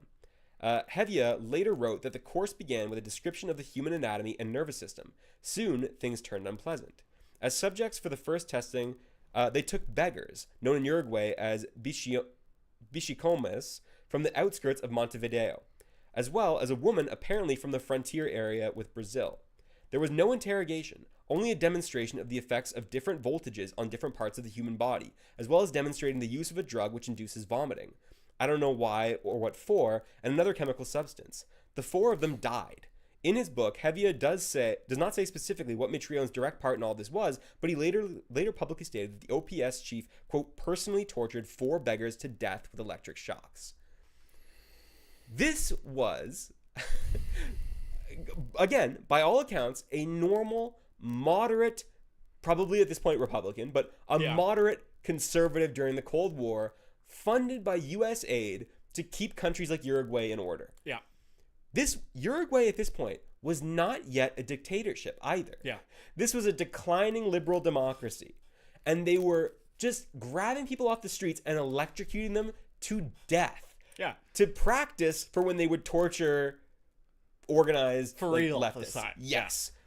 Yeah. And so when just torturing people and killing them for no reason. And so this is why I understand, I don't want to put Charles on the spot again here, but this is why I understand your position to some extent, because when I was reviewing my notes yesterday, I was like, you know what? Fuck USA. Get these guys the fuck. Like, how, all of these people should be put on trial. But then, again, as we go on here, I want to make the case that, like, and I think Charles saying it here in the chat, like, yeah. it is highly compartmentalized. And so I think that the case here against USAID is that parts of it are like abominable, right? But parts of it are completely separate from that. And as I'll get into it more later, like the peanut butter paste. The peanut butter paste, or PEPFAR is the big one. PEPFAR has saved millions of lives of people like with HIV and AIDS. And yes, at times like they would use programs that they said were for AIDS for them to infiltrate other countries. That's horrible, right? Like and so, but I think the solution there, they've fueled a lot of like vaccine mistrust in the world because they would go in and say like, oh, we're a vaccine team, and we're not at all. Exactly. And so I think the case here is that like when Jimmy Carter was president, he briefly like banned CIA operations, like direct covert operations, and they hated him for it. Like they despised the guy for it. And I think this is why I believe the October surprise conspiracy theory that they kept the hostages in Iran so long as he was president. It's like, basically confirmed. We'll get into it in a video someday. But so in the same vein, I think there is a path to being like, okay, USAID, you like covert operations under your umbrella. If you are caught doing that, that is basically like treason. Because I'm telling you, USAID is no longer allowed to do covert operations. You guys are, yes, this guy was a real jerk. Like you guys are banned from any covert operations. However, PEPFAR is allowed to continue. Yeah. That said, if I catch you using PEPFAR as a guise to do foreign operations, you are going to prison. Anyone that is implicated is going to prison. Right Straight on. up. Like, I think there's a solution to this like stuff where we can keep the good and get rid of the bad. I want to get rid of the torture. Yeah. I want to keep the PEPFAR and keep preventing AIDS for like babies in Africa. Anyway, huge tangent, but I just wanted to get through. Yeah, that's a second Norm Macdonald bit today. But Love Norm. that there is like, I don't want to completely dump on Shu's video because her saying like, oh, we can't just trust the government to like do this stuff. Correct. I don't think you can just blindly trust the government. And Destiny being like, guys, not everyone in the government is bad. Also correct. Also correct. Don't tell me that like the government is a job that is reserved for. Dan Mitrione took this job because being the guy that trains people to torture people in Uruguay paid far better than being a police officer in America. Yeah, and like to refute his point of like everyone who goes into public sector work is like altruistic and all those things. Like I am calling Shu cynical. Yes. I am calling him, I don't even know what to call it because it's not optimism. It's just blind. It's naive. It's naivety. Naivete, whatever. Oh, yeah. Like, and I'm saying this as someone who worked a lot in public sector, not government public sector, but still public sector. A lot of us are not there because of altruism or anything like that. It's just like that was my reason, was like I was there because it was like non-evil was my job. That's all I needed, was my job to be non-evil. And I was like actively helping people, and that was really satisfying. But a lot of people there were just there because it's a good gig to keep for a long time. Brother, I'm like from Ottawa. Yeah, like, we both are. Yeah, a lot of people just take government jobs because it pays well. Like it's just it is a good. I don't know what he's talking about. Where it's like underpaid and like all this. I'm like, government's a very consistent gig if you can get it. It's a really, like, that's the best thing about it, is consistency, because basically through everything, it doesn't matter what the economy's doing, you're going to be needed. Exactly. Until you get it. Until conservatives come in and start fucking up everything, but that's another point. Yeah. Anyway, back to the video. Yeah. A long tangent, but I think it's worth getting into. I especially side-eye any leftist who has the nerve to run defense for USAID, especially those who call themselves socialists or commies. Considering the fact that USAID was basically originally created to destroy communist countries all around the world. Established in 1961 by President John F. Kennedy under the noble guise of aiding developing nations, USAID was, in many respects, an instrument during the Cold War to counter Soviet influence and keep the Third World from crafting its own socioeconomic model. A year after President John Kennedy created USAID in 1961, he told its directors that, as we do not want to send American troops to a great many areas where freedom may be under attack, we send you. It wasn't long before the CIA spotted an opportunity to extend its reach. In 1962, USAID launched its Office of Public Safety to send agents around the world under the guise of training police officers. But as it turned out, the trainers were busy teaching enhanced interrogation techniques, a euphemism for torture. The scandal broke out in 1966, and although the office was finally shut down in 1974, the dark practices persisted within military and intelligence circles. By 1980, USAID Administrator John Gilligan was candid enough to describe the agency as nothing more than a graduate school for the CIA. At one time, many aid field offices were infiltrated from top to bottom with CIA people, he said. It was pretty well known in the agency who they were and what they were up to. The idea was to plant operatives in every kind of activity we had overseas, government, volunteer, religious, every kind. USAID... This is all valid. Like, this is all true. Like, they did start USAID to undermine, like, communist influence. Yeah. But part of the thing... But it also saves millions of lives every year. That's the thing. So, it's... Again, a lot of the arguments she makes in this video, I'm like, you're making a great case to completely overhaul USAID. But to do that, like, you have to contend with, again, that they do... There's the carrot and the stick when it comes to U.S. foreign policy. And at some points, like we just described, like with Dan Mitrione, in that OPS program that she described, they founded in the early 60s, that was the stick. And that's horrible. But also, a lot of what USAID does is the carrot. And the carrot is less, even though it is still there to push U.S. foreign policy objectives. Oh, yeah, and they're still using it to push, like, their narrative of the world and things like that. 100%. And this is, again, like, bringing it back to that point at the beginning where she was like, oh, all the libs are just saying it was, charity, and she cites Stephen Colbert. Yeah. There was an op-ed posted in, I believe it was the New York Times. I have it written down here. 1 second. Sure. while you're finding that, just her comment towards like, oh, this is why I laugh at like leftists who like defend USAID, and like, well, yeah, but I criticize all those parts of USAID, and I'm of the camp that's I'd be fine if USAID went away and got replaced by other countries doing it instead. Replace it. But also I recognize that like, why don't we just use the thing that's there right now? Yeah, like they have the whole infrastructure and things set up to get that aid to people and get medical teams and everyone to places they need to be. So like, well, let's just use that for now while we figure out how to go forward. Yeah, exactly. And like, it's, you know, this is the thing. So the point I was going to make a second ago was that, you know, she was like, oh, I haven't seen any libs, you know, acknowledging that this is like an imperialist project. In the New York Times, they published a piece by Samantha Power called "Killing U.S. Aid is a Win for Autocrats Everywhere," where she makes the case that like, oh, if we, you know, withdraw, then Russia and China will get a foothold in these places, which is making the case that she was trying to make here to some extent, that, you know, this is about pushing American power. Samantha Power, ironic like name to have, I guess, but Samantha Power was the administrator for USAID. The head of USAID wrote an op-ed saying, guys, USAID is about pushing American power, and she was like, I don't see anyone talking about it. Like the literal shoe.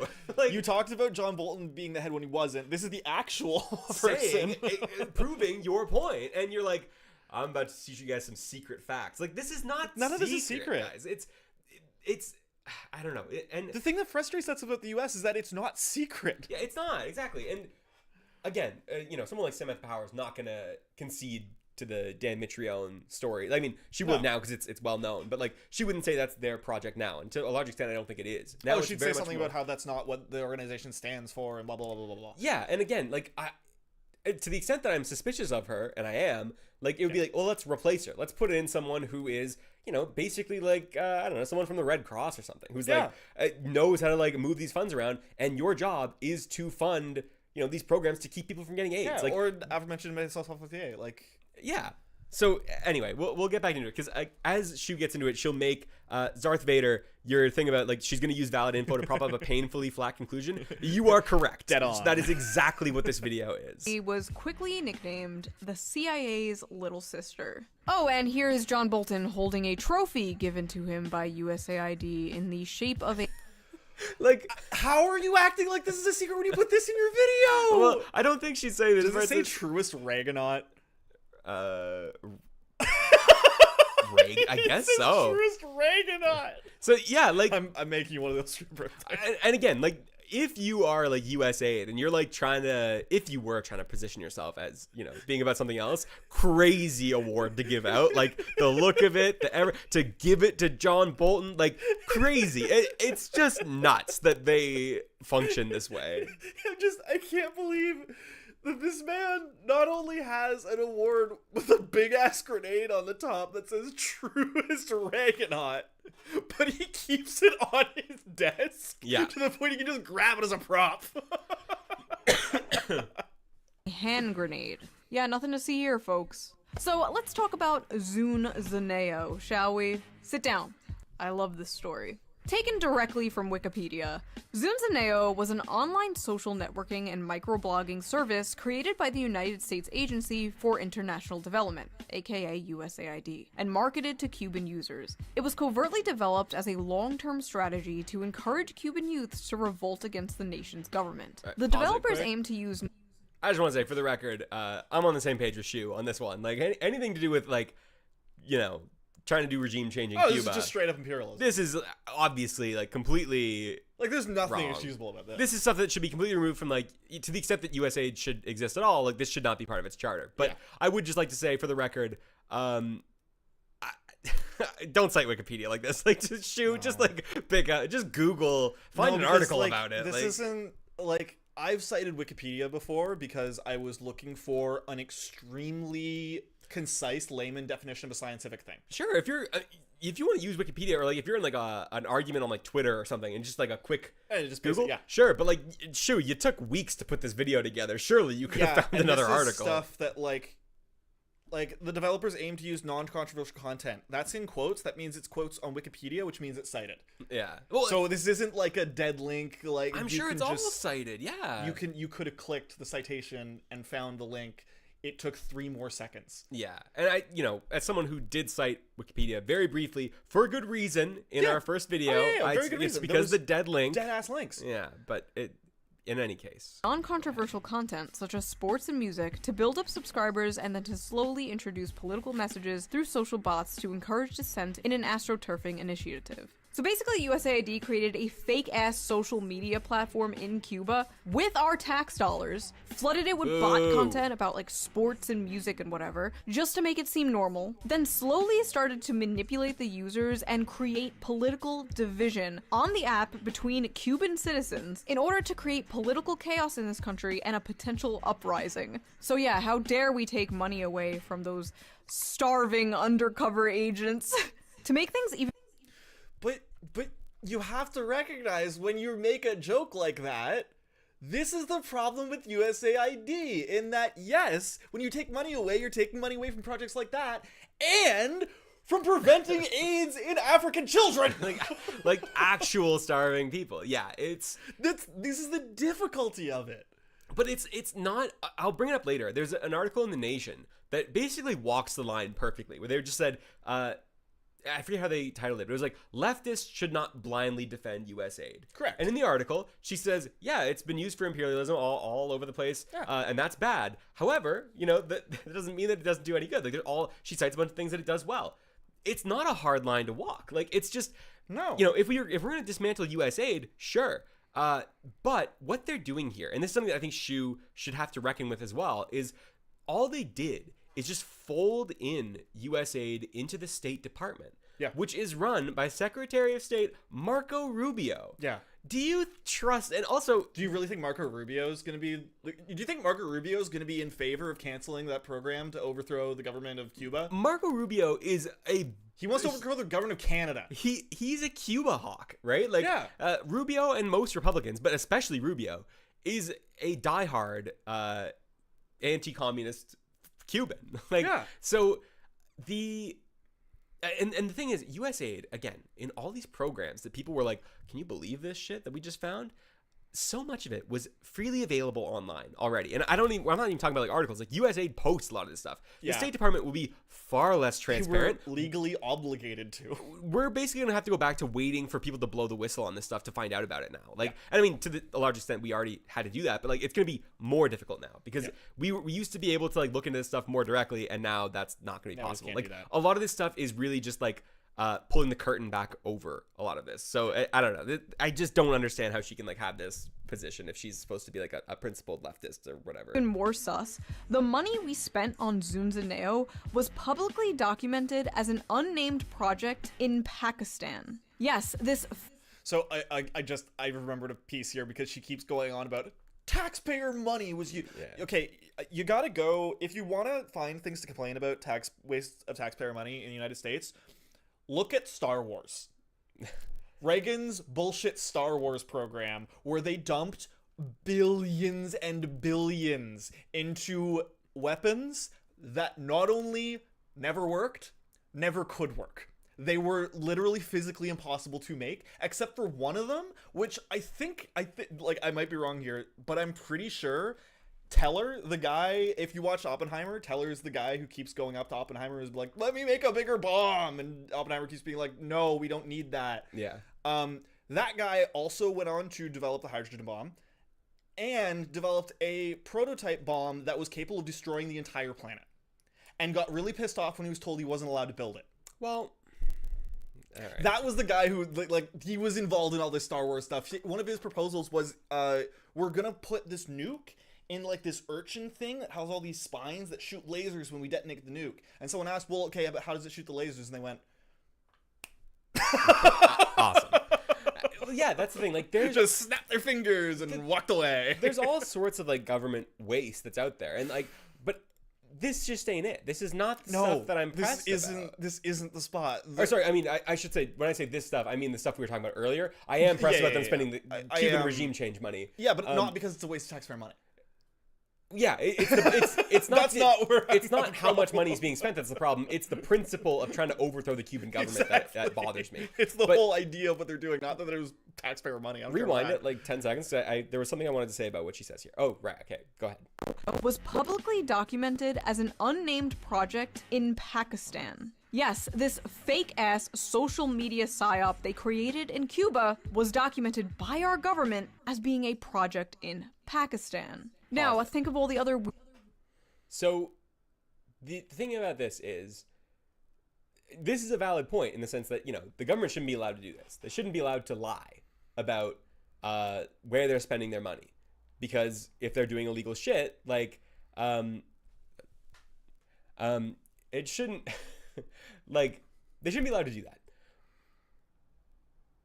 But she takes this point and kind of takes it, I think, farther than she can, which is she uses this as an example to then say, basically, all the woke shit I was talking about earlier is probably also fake. And it's probably all just money going to other things.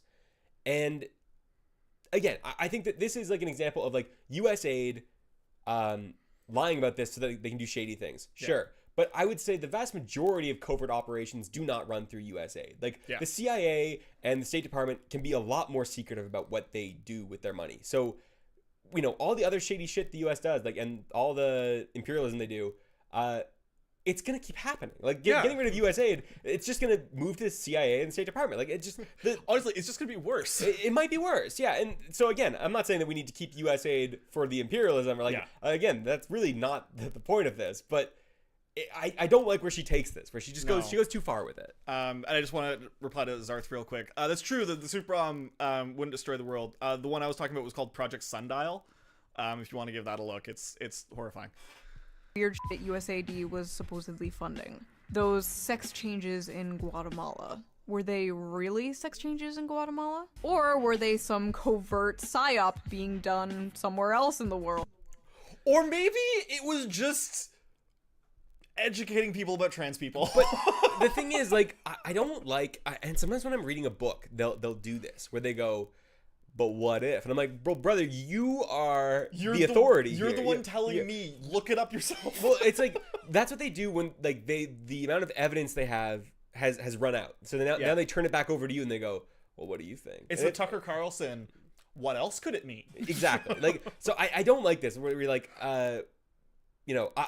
the evidence takes me this far and I want you to fill in the rest. It's like, it just feels like, at least take it all the way, like, so, and she does, like, she responded to some people on Twitter afterwards where she basically says like, oh, I think that this stuff is all just fucking, it's all a cover up for other stuff that they're doing. Yeah. Like, I think it's pretty clear they're doing a lot of these things. Like, in a lot of cases, these things have been substantiated. People have looked into them further and said, oh, the Kenya thing is not what you said. It's actually this. So these programs largely seem to be real. Like, I think you need more evidence to suggest that all of these are fake. If you have one example, that's great. I believe you on Zinzaneo. I think that's been substantiated. It's just the other and also, like, you think the United States needs to hide $1.3 million or whatever it was as like, oh yeah, like, this is how we'll hide this money for this secret op. One, that's not enough money to do that secret op. Two, it's not listed anywhere. Well, they don't write, like, when the B2 Spirit was a good example of this, because we actually have a lot of information on how that project went through. Not a single dollar of that program was listed as anything other than defense. Yeah, like, that's all it ever was. There was a thing where, I don't know if it was Elon specifically, but it was someone in the DOGE camp came out and said, oh, we audited the Pentagon and we noticed that they were spending like, the equivalent of like $12 for like cups of coffee. Like, can you believe this? They were spending $10,000 on a couch or whatever. And I saw this YouTuber Flesh Simulator responded. Flesh Simulator, yeah. He responded. He went, "Oh my God, they don't know what black funds are." Exactly. They don't know that they're hiding that. Like, that money's not actually going to coffee, guys. They're hiding like covert ops they're doing. Like, you hide it in way smaller things that are so easy because like it's money laundering. That's how money laundering works. Because when you hear like $12, oh, the Pentagon spends $12 on coffee, what you think is, wow, they're getting scammed. Not, oh, maybe that it's actually $6 and the other six is going somewhere else. But it's just like inconspicuous. That's the goal, right? Yeah. And so it's, again, you know, sorry, Shoe, they would just find other ways to launder that money to their purposes. But I do think it's interesting, though, that, you know, when she's making this video kind of dumping on how, you know, USAID is bad, which to some extent she's right. Yeah, and I think that's the problem that we're having with this video is that like half the things she's saying are right. Exactly. That's why I wanted to talk about it, because I do think there's stuff of value here. There's just a lot of slop too. But I think you have to mention that they're not doing this for any good reason. I think she does touch on it briefly towards the end. But like Elon Musk or whoever it was, I can't remember if it was him exactly, but someone at DOGE pointed out that thing about the Pentagon because they audited them, or they said they were going to audit them, and they found all this waste or whatever. It should tell you about what their priorities are, because USAID gets shuttered immediately for all its woke causes or whatever. Yeah. But I don't know if you guys noticed, the Pentagon didn't take much of a hit. No. I heard about some waste, fraud, and abuse, and then I heard nothing again about the Pentagon's budget getting cut. Trump said he was going to cut the budget by like 1/8 or something every year until it was like, you know, half. That's disappeared. Like, it's strange that all these conservatives, when it comes to anything to do with the actual like direct military industrial complex, all of these things disappear overnight. And then things like this, where they just shutter it and put it in the State Department, that happens like immediately and illegally. Like, I don't know. I guess we'll never know now. Using social media to divide the masses and create political division. You don't think... No. They wouldn't do that. I mean, it's kind of weird they asked the former founder of Twitter Okay. Let her keep going. to help with this project, but no. They would only do social media psyops in other countries, right? Right? In March 2024, a document was exposed that revealed USAID was running covert psyops all around the internet in order to combat populist misinformation about the government on Twitch, Twitter, Reddit, Facebook, and 4chan. Although its internal justification was halting the flow of mis- and disinformation, it seemed particularly concerned with malinformation, a concept it defines as speech that is factually correct but misleading, i.e., bothersome truths the US government would prefer the public does not know. I'd love to know what the source is for this. Yeah. And I checked. I don't think in the description she offers her sources, because I'm like, this... I want to know more about this and what this is. Because this feels... She cites like Associated Press articles throughout, like here and there. Cool. But I'm like, this does not strike me as the sentence of an AP. Well, no, she doesn't. Like, I think in on Twitter, when she was responding to someone criticizing her, she cited an AP article, which I imagine was what she cited in the video. But like, I read this sentence, I'm like, this is not the Associated Press. No. This is like, I don't know. It's got a lean. It's got a very big lean. And not to say that, you know, I do find this program problematic. I think that to the extent that the government needs to correct misinformation, it would be through like, you know, through public health channels. Like you hire a marketing person at, what's it called? Like your public health division, and you post stuff about vaccines and how they work and stuff. You don't fund, like, anonymous Twitter accounts to argue with anti-vaxxers. That is a very sus thing to do, and it discredits you when all that stuff eventually comes out, which it always does. So to the extent that this is true, and again, there's a lean to this sentence, so I don't know how true it is. I would agree with her that like it is problematic. I'm not in favor of the U.S. government putting out accounts to like argue with people. Sure, yeah, absolutely. But like, this cite your sources, people. Yeah.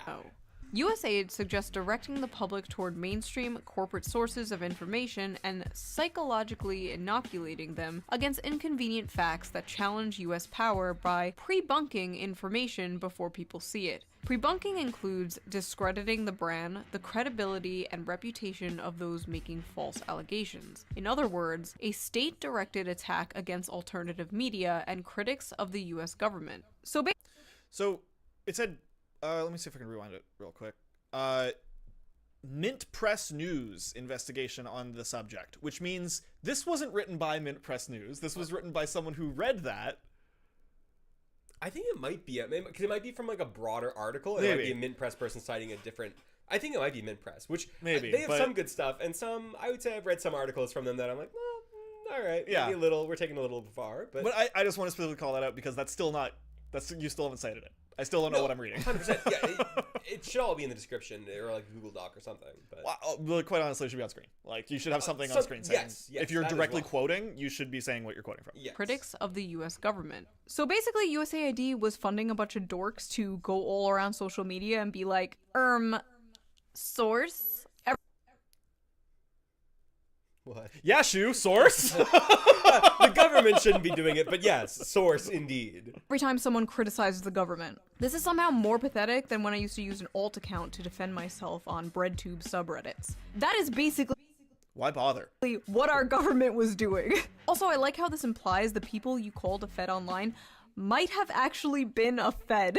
There is a chance that you may have fought with a federal agent, a USAID federal agent on Twitter or 4chan. This also implies that, like, streamers and social media influencers may have been funded by USAID. Wait, but wait, who? go on.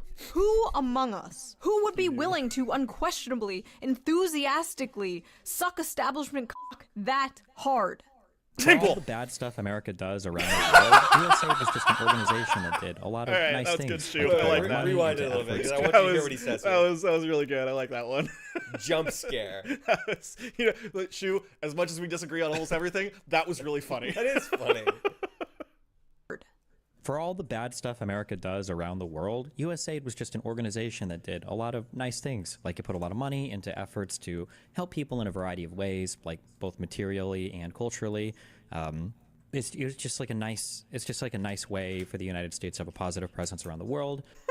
For the record, I do not Pause act. it. Like, He's so dumb. he's so stupid, man. Like, that's not what. He's so stupid. Like, Democrats literally come out and be like, USAID's not a charity, y'all. Like, we're doing this for influence. It's an imperialist arm of the United States. It's to increase our soft power. There's not really a positive moral reasoning behind it. We just do it, and saving people just happens to happen. I mean, while Destiny's going, no, he's just a bunch of nice people. It's like, it's just a childish, like, understanding. Again, we talked about this earlier in the stream. If you just came on, we kind of discussed Destiny earlier. If you rewind, you'll see him on the screen. We're talking about him. But when USAID was funding police training in Uruguay, where they were lifting people's fingernails and electrocuting underneath them and just killing random people, beating them for information because they were scared of a largely non-violent leftist uprising. I'm just trying to help. They were doing it because it was just a nice thing to do. It's just a nice thing to do. It's just a nice thing to do. They devoted a third of their police training to anti-communism because it was just, It's just a nice thing to do. Actually believe Destiny is being funded by USAID. I just thought that transition was funny. I fucking love that quote though. USAID was just a nice organization that did a lot of nice things, like culturally help people around the world. Culturally help people? Why are we in the business of cultural imperialism? Why do we have to Pause it. The fuck are you talking about? So this is the thing, like, you can see how our priorities differ because you and I immediately start laughing about, like, oh, what, like, he thinks that, like, the torture of, like, people by police trained by the straight up US? terrorism. Yeah, he thinks that's just helping people. And Shu's priority is the it's the culture war. I'm really fixated on the term she uses here, cultural imperialism, where, like, I'm not a Leninist. I don't have, like, I didn't read Imperialism by Lenin. So I don't, but I understand it to be a financial relationship where, maybe the U.S. gives money to these countries, but ultimately they extract more out of it. Extracting more out of it than in some indirect way, they make more money off of the relationship as it exists, where those countries stay poor, we stay rich. Jason Hickel writes a lot about this stuff. It's like a wealth transfer upwards. It's like unequal exchange, right? I don't know how that works in a cultural framework. Like, I don't know how the term cultural imperialism makes any conceptual sense. I guess the idea is like you're forcing them to have your values or whatever. I don't know. Like, does she not understand that all of the woke things that she was just listing, those are all there to make the USAID look good? Yes, to soften the ugly stuff. Yeah. Those are the things that they're putting out as their, like, good PR of, like, well, you can't cancel us. Look, we helped these gay people who lived in a country that it's illegal to be gay. Yeah. And we're helping them like fight for their rights and things like that. Like that's what they show to be like, well, to hide what they're actually doing. To some extent, I'm sure they buy into it. Like, you know, when they're doing DEI in Serbia, I'm like, yeah, probably to help and to make sure another incident doesn't. And the other thing is, they do want to hire people who genuinely want to help with those things, because sure those are the people who are going to do it best. Lots of libs in USAID, I'm sure of it. Yeah. But, it's just. I'm sorry, I can't be pressed about that side of things. And again, like, I can't take you seriously if like you see that Destiny clip and then you start going on about woke. It's the woke gender, the problem. Woke gender ideology, whatever other bullshit you want to string on that. Like, what are you talking about? When she makes decent points otherwise, we're like, when she just finished making good points about like, you know, misallocating funds and, you know, using it as cover for regime change in Cuba. Great point, Shu. We're on the same page. Why didn't you stay with that? Yeah. Culturally enriched Latin America or the f***ing Balkans. So not only are we the world police, but we are now the world HR department? No thank you. Why are we spending billions of dollars doing f***ass shit in other countries while ours crumbles? I don't care about teaching gender studies to Ugandans. The pothole in front of my house hasn't been filled in 3 years. These are... Well, Shu, you see, that's a misunderstanding of governance, because the federal government has absolutely fucking nothing to do with your potholes. What you want to be doing is complaining to your municipal, well, actually, not call municipal governments in the States, are they? Are they still municipal governments, or is that just a term we use? It's just municipal. Okay. Your local government, regardless, probably your city government, you want to be complaining to them. In Toronto, it's called 311 is the number you call to get a pothole fixed. You probably have something similar. The thing is, none of that money comes from the federal government. It comes from your local government. And the reason that your pothole isn't getting fixed is because you have an incredibly car-dependent infrastructure, and your local government is constantly losing money because of that, because the federal government pushed it on that. So if you really want to complain, maybe you should read about that. I'm like, why is Mayor Olivia Chow funding like USAID instead of fixing the pothole? This argument is just so completely uneducated. But it's also like, this is where I think, again, like I have like a fundamental like disagreement with Shu, where what she's saying here, and I think if you were to ask her, she would probably say this is not her take, but it seems as though her take is like a nationalist, we should be focusing on our country, not on other ones. And it's like, you should be... The United States has the resources to do both. Exactly. Again, USAID's budget, a rounding error on the federal budget. It's not hurting... You're not doing Medicaid cuts because USAID is eating up too much of the budget. And like, if you really want to get into it, let's have the moral argument of why it's the US's responsibility to take care of some of these nations because of how they've kind of destroyed them. Absolutely. Like... Yeah, it's like it's our job as the like developed or whatever nations of the world. Since we have the resources to be able to help these people, we should be helping these people. Yeah, and you know, to the extent that it's used as a cover up for imperialism, we're not in favor of that. But you reform USAID, or you know, shutter it and put it into a different, put something else in. But it's not like the name or like the banner of USAID that's the problem. It's the covert operations. But again, like I mentioned earlier, Jimmy Carter was able to stop CIA covert operations for, you know, to some degree for a certain amount of time. You can do the same thing with USAID, and USAID in terms of like covert operation resistance would be far easier to deal with than CIA. Okay. The CIA would be a hell of a beast to tame. The USAID, I think you can do. My taxes, and I believe my taxes should go to help people in my country. I don't think that's controversial to say. And I know many conservatives agree with me. I'll always hear them say, we can't be spending money in Ukraine. We have to take care of our own. And then they just don't take care of their own because that's socialism or communism or something. Listen, do you act... If conservatives are agreeing with you all the time, look inside the house. Well, I think she's saying that they don't, that they pretend to agree with her, and she does make like a decent point here, which is that they're pretending. Like, and she goes on to kind of expand on this. Actually, want to take care of your own? Do you actually want your taxes to go towards helping the poor and sick and families in this country? Are you actually America first, or are you corpos and foreign countries first? I'm more than happy to work with you on good things to fix this country. But I don't think the establishment... Okay, I gotta pause, because corpos in foreign countries... No, they're corpos in your country. I think she said corpos and foreign countries. Oh, did she? Oh, okay, my Which, bad, again, I would say giving money to corpos, bad. Money to foreign countries, not bad. So, again... corpos bad, foreign countries neutral. Yes. Like, I need more information. Exactly. GOP is. You don't want able-bodied workers on a program that is intended For example, for single mothers with 2 small children who's just trying to make it. That's what Medicaid is for, not for 29-year-old males sitting on their couches playing video games. We're going to Oh, like your son, who you have your masturbation tracker app with? find those guys, and we're going to send them back to work. First of all, Medicaid is for anyone who needs it, period. And second of all, 29-year-old guys? You mean your fucking voter base? You mean the very demographic that is shifting the entire country in your direction? Those guys? Yeah, we're just wasting so much money helping young men. Those greedy gamers just gobbling up all the tax money. Not massive I would like to, just for the record, say the one thing I agree with Mike Johnson on is I'm anti-gamer as well. Oh, I'm anti-gamer The too. government needs to crack down on gamers. Yes, I fully agree. Also, saying this in front of my... Your gaming setup, I'm seeing your fucking controllers. I got the one controller. Come on. Whatever. It doesn't even work right now. Cuts to corporations and the rich. Not all the money to the bloated military-industrial complex. No. Gamers. Young men who can't find a job, can't afford a house, can't afford college. Young men who can't build a family because of the society you created. Those guys, they need to pull themselves up by their bootstraps and pay for their own Medicare. This care isn't for them, it's for women. What? Great to know both sides of the establishment fucking hate young men. Anyway, sorry, I popped off. Let's get back on topic.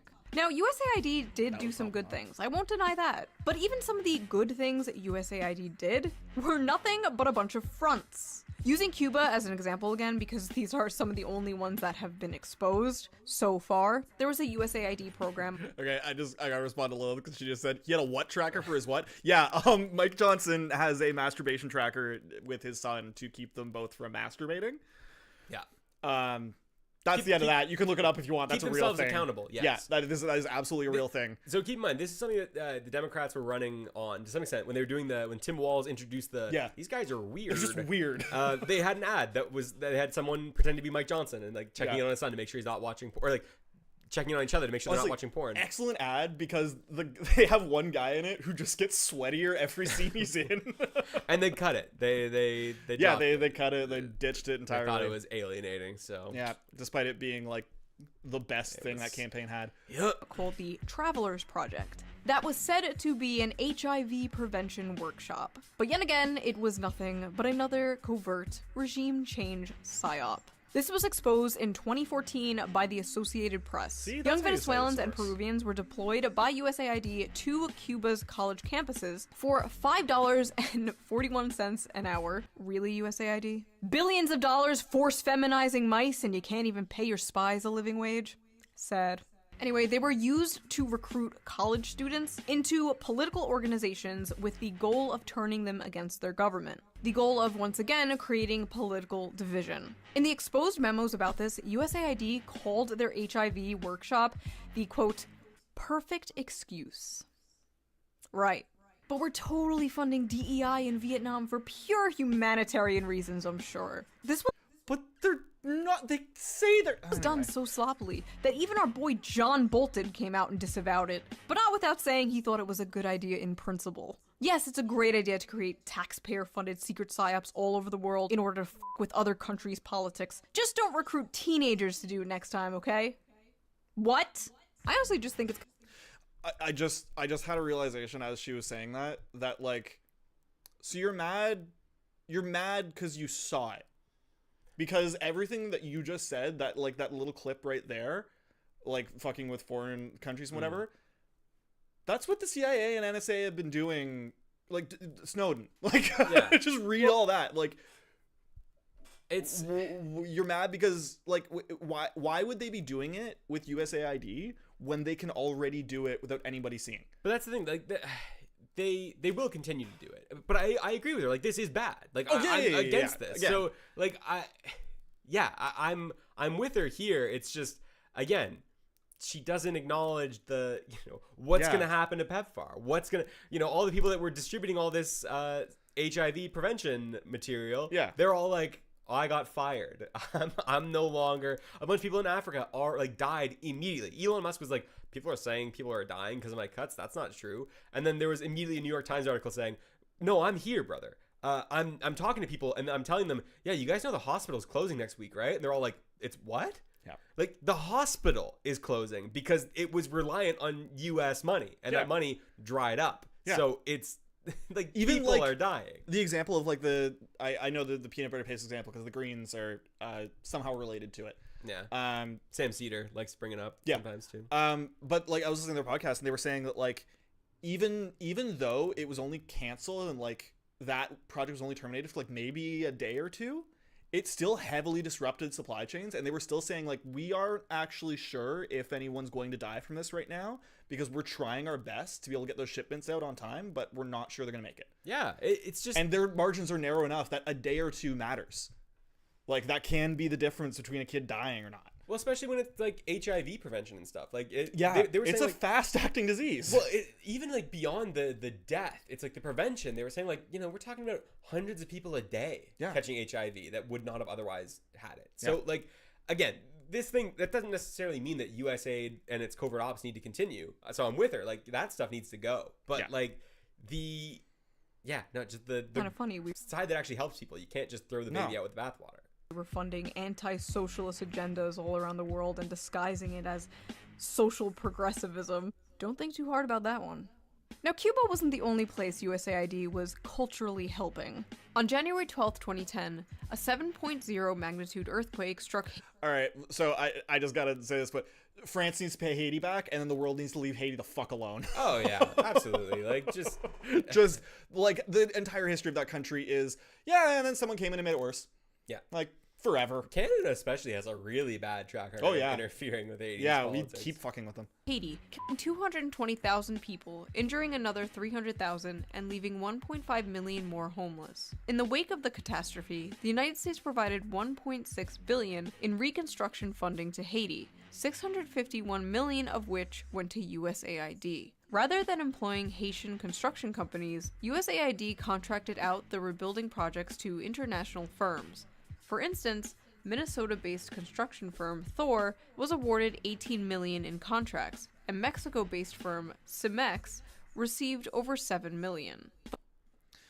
I just gotta pause on that because 1.6 billion reconstruction, 651 million went to USAID, and 18 and 7. Do those seem like vastly different numbers? Yeah, but I think a lot of it, like, I imagine the construction budget was like a subsection of the 651, because a lot of it was probably like food. And for sure. That. So I don't know. It's just like, I don't know.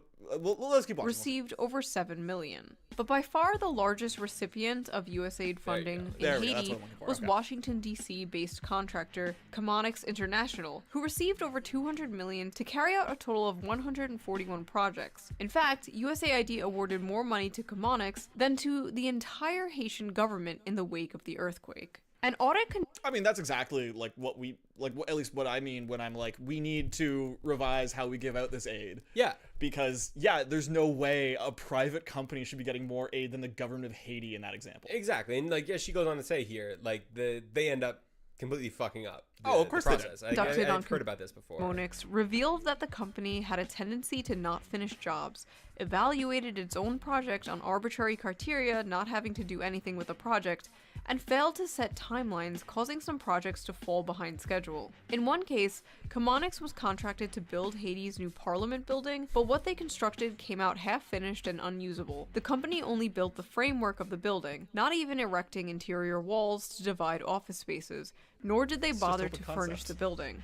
Left with this, the Haitian government was forced to draw $775,000 from its public treasury to complete the project. Despite these disastrous results, Comonix to this day remains USAID's top contractor. The construction company was awarded $506.4 million in contracts in 2021 alone. In a leaked email exposed by WikiLeaks, they described this tragedy as a gold rush, ensuring that it would be great for international companies. Seems like the only thing they are culturally helping is their own wallets, am I right? And you know how you always hear about how poor people are in Venezuela and how the politicians are so rich and live in luxury? Yeah, part of that has to do with USAID. Billions of dollars of aid we sent to Venezuela just lined the pockets of US-backed politicians there. Only 2% of the aid we sent to Venezuela actually went to help Venezuelans. So at this point, the whole world was basically sick of USAID's bullshit. In 2013, Bolivian President Evo Morales expelled USAID officials from his country on the grounds that the agency had conspired against his government by allegedly manipulating social movements in the country. He also charged that a previous USAID program that sought to help cocoa farms switch to new crops was politically motivated. Russia... Pause it. Yeah. So, again, valid. This I have no doubt that the U.S. was running covert ops against Evo Morales 100%. in Bolivia. They literally cooed the guy briefly. Yeah, he's entirely correct for kicking them out. Go ahead. Oh, we should just let it play. Yeah. Expelled the agency in 2012 for similar reasons. Its foreign ministry argued in a statement that USAID attempts to influence political processes through its grant. And in February, Kenyan Cabinet Secretary Francis Kimimya claimed that his government had evidence that USAID had hired activists to organize anti-government protests in Nairobi in an effort to topple the government. Oh, and if you're wondering why so many news outlets and journalists were freaking out over the potential shutting down of USAID, yeah, it's probably because it's where their paychecks were coming from. Yeah, apparently USAID... Or maybe it's the millions of people that would die, Shoe. This is the thing. And so there was... I wouldn't be surprised if she had originally expanded on this point more, because there were a bunch of claims running out online that USAID was giving, all this money to Politico and all these different news organizations. And then, when you hear stuff like that, if you hear something that sounds like crazy, especially on right-wing Twitter or Zionist Twitter, something that just sounds completely absurd to your ear, give it 24 hours before you comment on it, because someone will come out and go, oh, we looked into it, no, it's so the thing is, all these U.S. media organizations were getting funded by USAID, and it's just because USAID would they have a very detailed map of where all the money goes and where it flows from them to someone else, to someone else, someone else, and people Politico was able to prove no, guys, USAID has a bunch of subscriptions through different organizations to our programs, because people in these countries need to know the news. So same thing like New York Times, whatever, they had subscriptions. That's allowed. So they pay for subscriptions for these people. These things were publicly available. This was not a secret. Yeah. And the reason that I think this died off very quickly on the right was because if you checked close enough, you would see that Chris Rufo, who's a very prominent right-wing commentator, he had to come out and debunk it, because he was through the exact same vein implicated, just through they give a grant here, which goes here, and he ends up benefiting from it, from working at the American Enterprise Institute or the Manhattan Institute, wherever the fuck he works. Yeah. They just through a complex grant system. And so that's why that one died pretty quickly. I wouldn't be surprised if she put this here originally because she maybe bought into that stuff and then kind of took a bunch of it out. Maybe. She stands by the foreign journalists being funded, because to some extent you can substantiate that. But sure. the one that the failing New York Times is propped up by USAID is just not not true. It's just there's no evidence for it, at least. Calling the paper record failing is just so funny. I will not stop doing it. What are you implying with that sentence, man? He was funding about 6,200 journalists and 707 news outlets all across the world.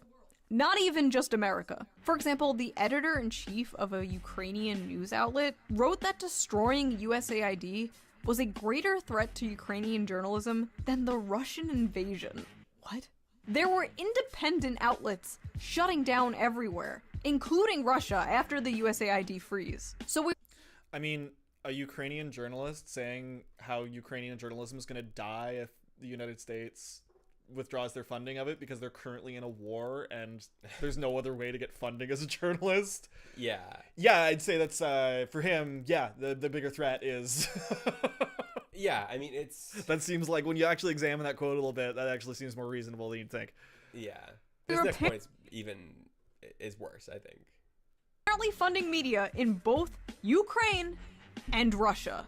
I'm playing both sides so that I always come out on top. Serbia, Moldova, all across Latin America. What? Moldova. Yeah. The Balkans and Moldova. Source? Well, so that's the thing. I'm sure they do fund people on both sides, but it's probably consistent what the message is. It would be, anti-Russia messages in Russia and you still, pro-Ukraine in Ukraine. If you're going to distribute things created by Russian journalists, you have to pay those Russian journalists for their work. You can't just steal it. Yeah, so I don't know. Like I get, I do get the argument. Like I don't love. It's not a like, good look. I don't love U.S. funding journalists in other countries. Like I understand why that's shady. Yeah, I don't love it either. In certain circumstances, I can see how you can make the argument, but I don't trust the U.S. to do it. Right? No, like I don't trust their intentions with it. But independent outlets shutting down everywhere, all because the little sister of the CIA can't pay no mo. So I have a question. Why the f*** were we funding media in all these other countries? Well, the CEO for the Center of Investigative Reporting, a USAID-supported Bosnian media organization, said it best. Quote, if you are funded by the US government, there are certain topics that you would simply not go after, because the US government has its interests that are above all else. Oh, I guess that answers my question. USAID is also ridden with other scandals, such as covering up a child sex abuse ring in Kenya, kidnapping and torturing people in Uruguay, forced sterilizing 300,000 Peruvian women, and the famous one you all know, funding drug production in Afghanistan. Oopsie poopsies, hey, we know things about that. All right, I have a 30-minute Afghan heroin video getting made. I think you guys will enjoy it. I think it'll be fun. I think it's a fun video, yeah. It's fun as fun as heroin production in Afghanistan can be. I think people overstate U.S. complicity with heroin to some extent. Early on, absolutely. Oh, for sure, yeah. But it's one of those things where, again, like... It's really funny, Lilith. It is funny, yeah. I'm also mauling over this. I've been learning flags. I've gotten to the point where I know... Oh, yeah, you know almost every country's flag now. I have 185 out of 190 something. I'm very... It's just... There's a lot of African countries that have very similar looking flags. Yeah. So it's... Well, and the other thing is, they've changed their flags, a few times in, the last decade, even. Yeah, so it is tricky. But anyway, the heroin thing, I would say... To the extent that the U.S. was supportive of heroin trafficking, it was more through the CIA having assets who were heroin traffickers and saying, "Oh, you can't arrest them, they're our boys." Yeah. Which again is still the U.S. government supporting heroin. Oh, still, but it's less direct. So I would say something like USAID was less complicit than the CIA was. USAID was more would have been more focused on crop substitution, things like that, to get people out of doing heroin. However, the Afghan people are crafty and will take your money and then continue doing heroin, or not doing heroin. Yeah. Well, I mean, which that humans in general are crafty. But Afghans in particular, pretty sharp. They were really good.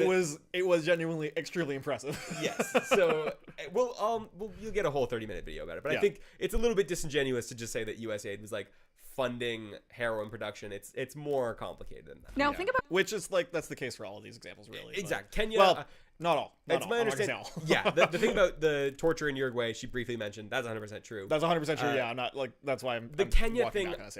My understanding of the Kenya thing was they were funding an orphanage. And then it turned out the orphanage they were molesting kids, and then I don't think. Oh yeah, just classic United States bullshit. Yes. all the other that hasn't been exposed. These aren't mistakes. These aren't flukes. These aren't little fucky wuckies. This is what this program was set out to do. This is why it was created. We were quite literally funding Globo Homo as a sneaky way to do regime change and American intervention. Or do you... What? I forgot that she says Globo Homo in this. What? Okay, here's the thing. I love using right-wing lingo. The failing New York Times. Yeah. Kamabla. Globo Homo. But when Shue says it, it just hits the ear in a way that you're like, all right, I don't know that you get to say Globo Homo. That hit the homo. ear like I just found a new slur. Man, I just got insulted in a way I'd never heard before. If the wrong person says Globo Homo, it is a slur. Shue is riding the line of irony here, so it's tricky. But and also, I don't know what your homophobia has any where does that fit into any of this? Do you think we're spending $1 million in Nepal to promote atheism because... Did you hear that? Yeah. Okay. Nepal. Oh, is that... No, I didn't hear that. Okay. In nipple? Hold on, let's...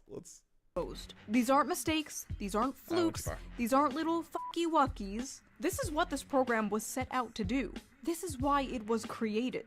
We were quite literally funding Globo Homo as a sneaky way to do regime change and American intervention. Or do you think we're spending $1 million in Nepal to promote atheism because... What was going on? You heard that too, right? She said Yeah. Nepal. Sometimes I do. I don't like making fun of people for pronouncing things wrong because I was a reader as a kid. I didn't hear a lot of pronunciation, so I pronounced things wrong just because I didn't hear the word before. Sure. But these aren't words that are rare to come across the pronunciation of. When we recorded the Afghan heroin video that we're working on, we spent like 2 minutes just trying to find some Afghan on video saying Nangarhar. Yeah. Because I think it basically sounds itself out, but I was like, what if? Like, what Let's if we're just wrong? make sure. Let's try. And it took a while to find it. Not many videos. Yeah, Nepal, exactly. Moldova, Nepal, and the Balkans.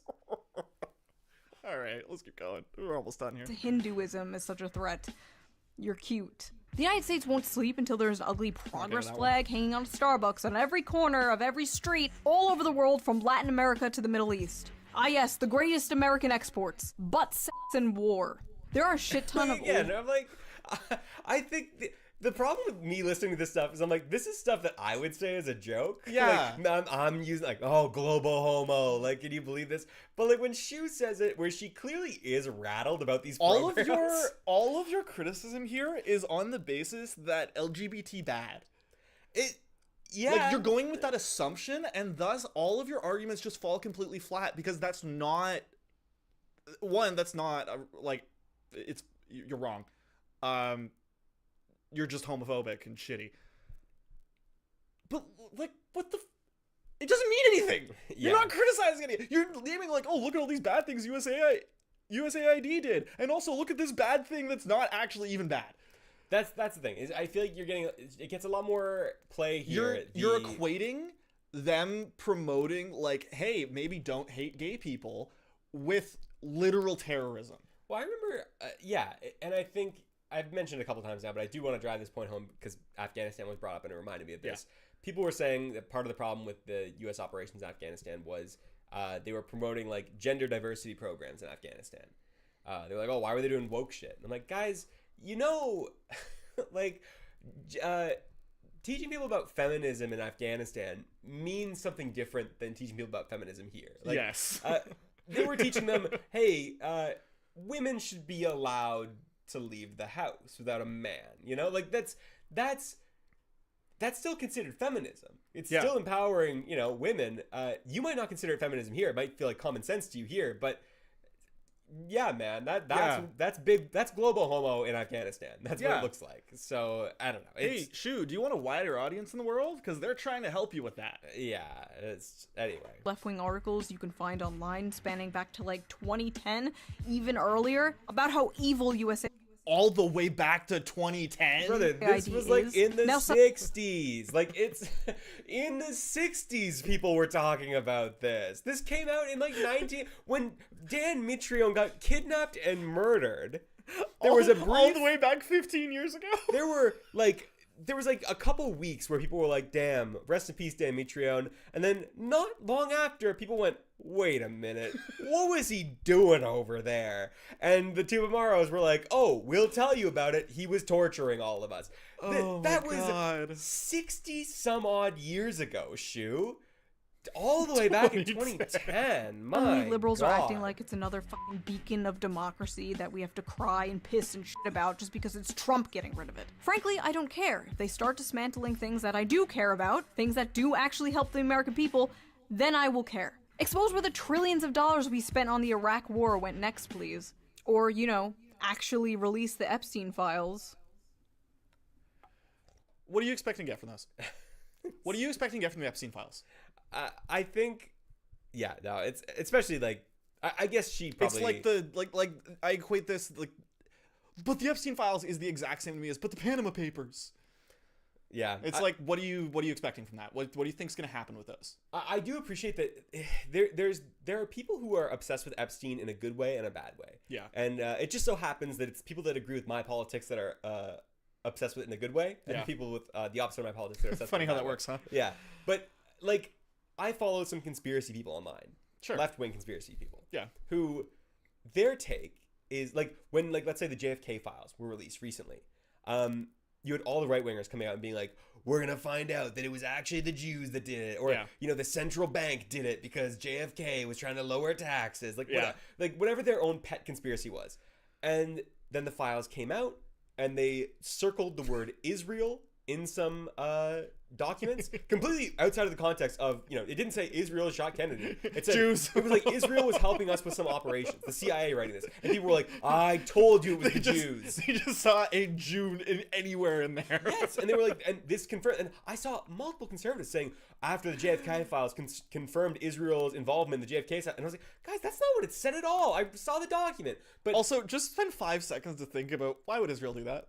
But then, why would they do that? But then, exactly. But the other thing was then checking my, left-wing compadres talking about it right before the files came out. All of them being like, "Yeah, guys, if you're expecting something big, you're gonna be disappointed. That's not how this stuff works. No, it's gonna take us. Number one, it's gonna take us weeks to go through all this shit to figure out if anything is in here.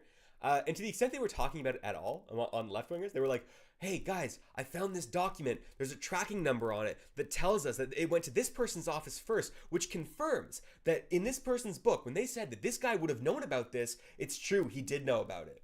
Yeah. And I'm like, yeah, so it's way more boring than you think. You substantiated some theories we already had. Yeah. We didn't blow the case open. We got a couple confirmations that this person wasn't lying. Yeah, like minor things here and there.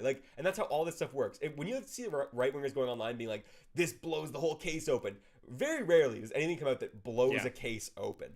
But the Epstein stuff is the exact same. Where the government, even if there is what people think there is when it comes to the Epstein stuff, which, to some extent I'm sympathetic to some parts of this that I think, blackmail network, whatever.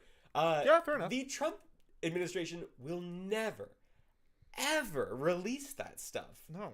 Because who do you think offed him? Exactly.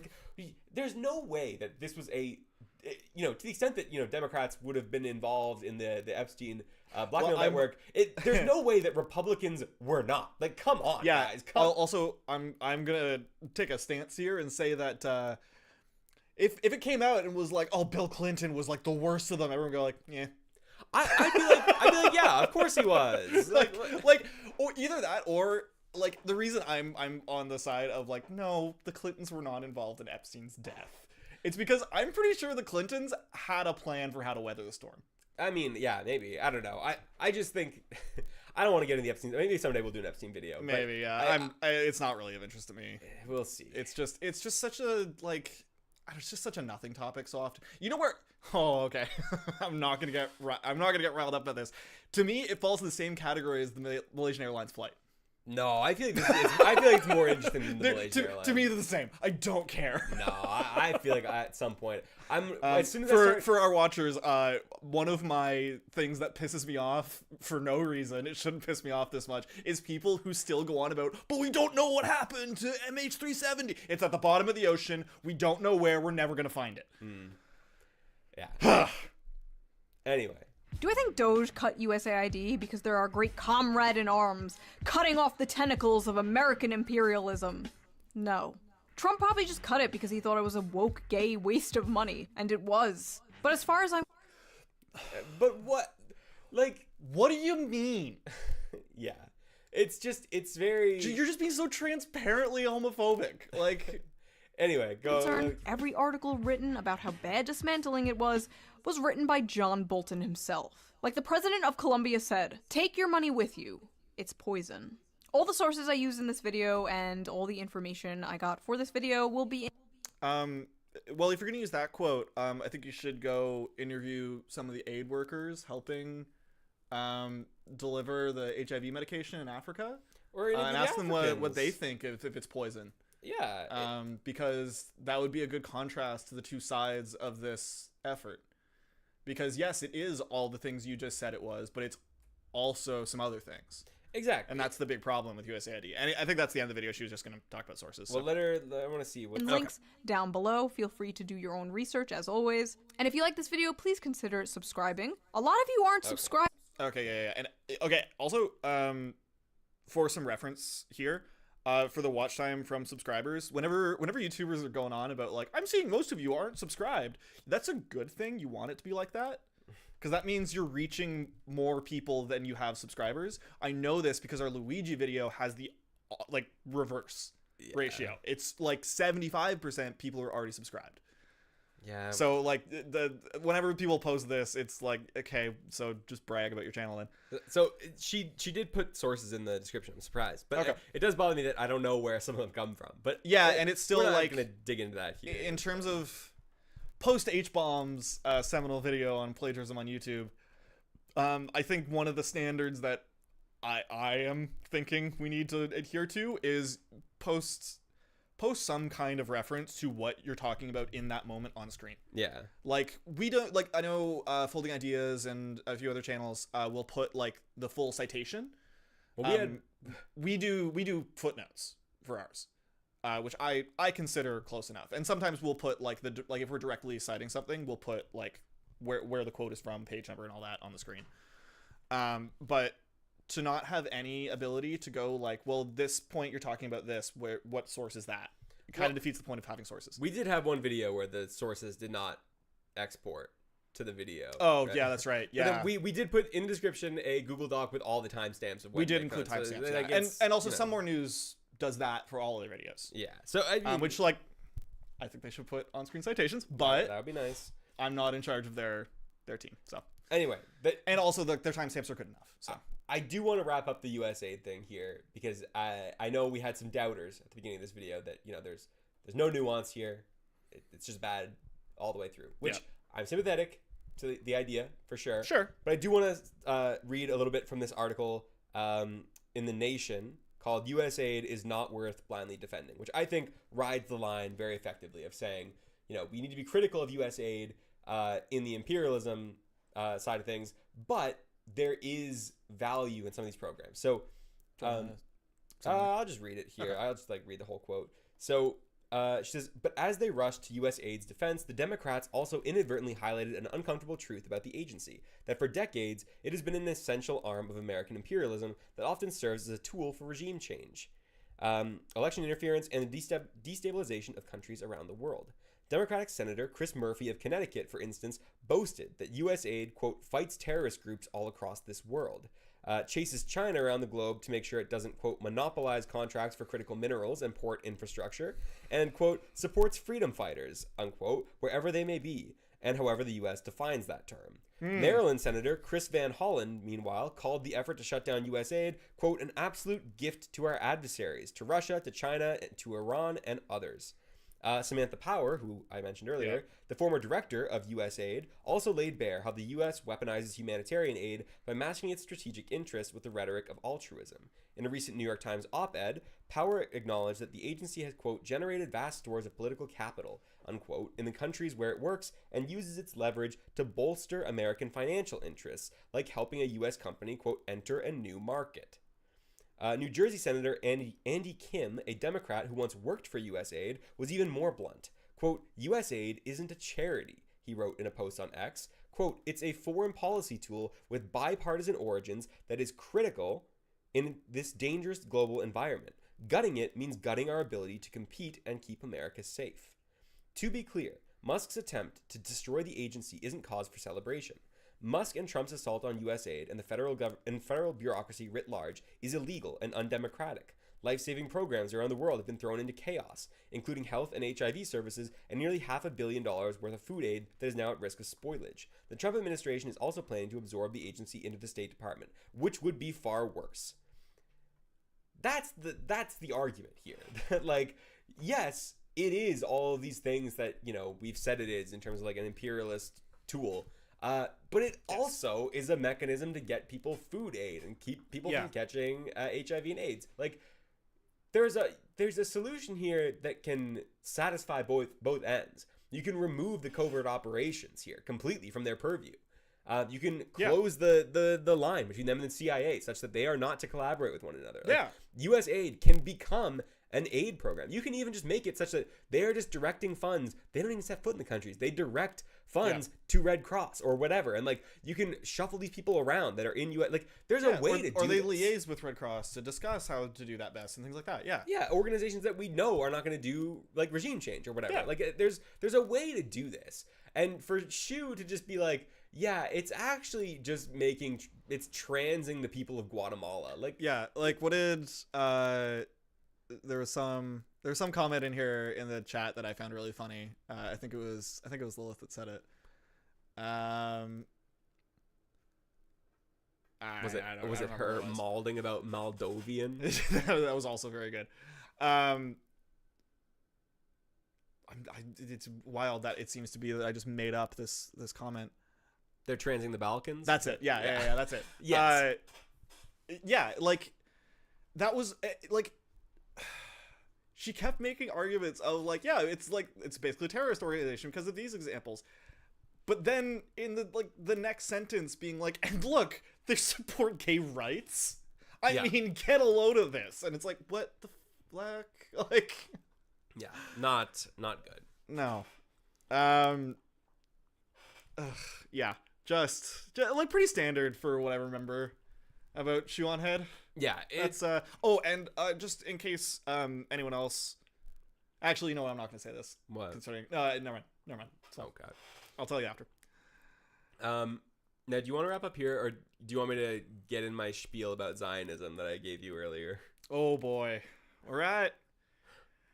Oh, we'll save it for we'll save it for another thing, because we're already at 2 hours and 20 minutes on this, and I think that one deserves its own time. Yeah, we'll get into it.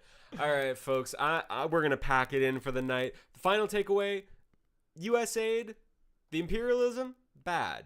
The helping, saving millions of people from dying of HIV, that part was good. That part pretty cool. There's probably a way that we could have kept this thing going, keeping those people alive. Absolutely. Without, scrapping. Yeah, and I think there's a lot to look at in how USAID works, and often how it doesn't work, for how we put together aid in the future.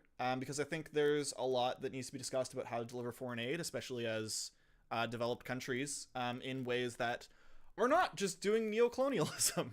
Yeah. Because these countries do need our help, and we are able to give it, so we should be giving it to them. But how we give it to them needs to be done in ways that are respectful to their cultures and countries, and sovereignty, and not electrocuting people and ripping and their or fingernails just off. straight up terrorism. Yeah. But if you want takes like that, maybe ShoeOnHead is not the person. Yeah, probably not the right goal. Maybe go check out Reason. Yeah. Fuck. All right. Anyway, if you guys want to learn a little bit about that stuff, the torture and stuff from USAID, look up the book Hidden Terrors by A.J. Langeth, or read Killing Hope by William Bloom. There's a Uruguay and Brazil chapter in there. He discusses that stuff. But anyway, do you have any final thoughts before we sign That's off? it for me.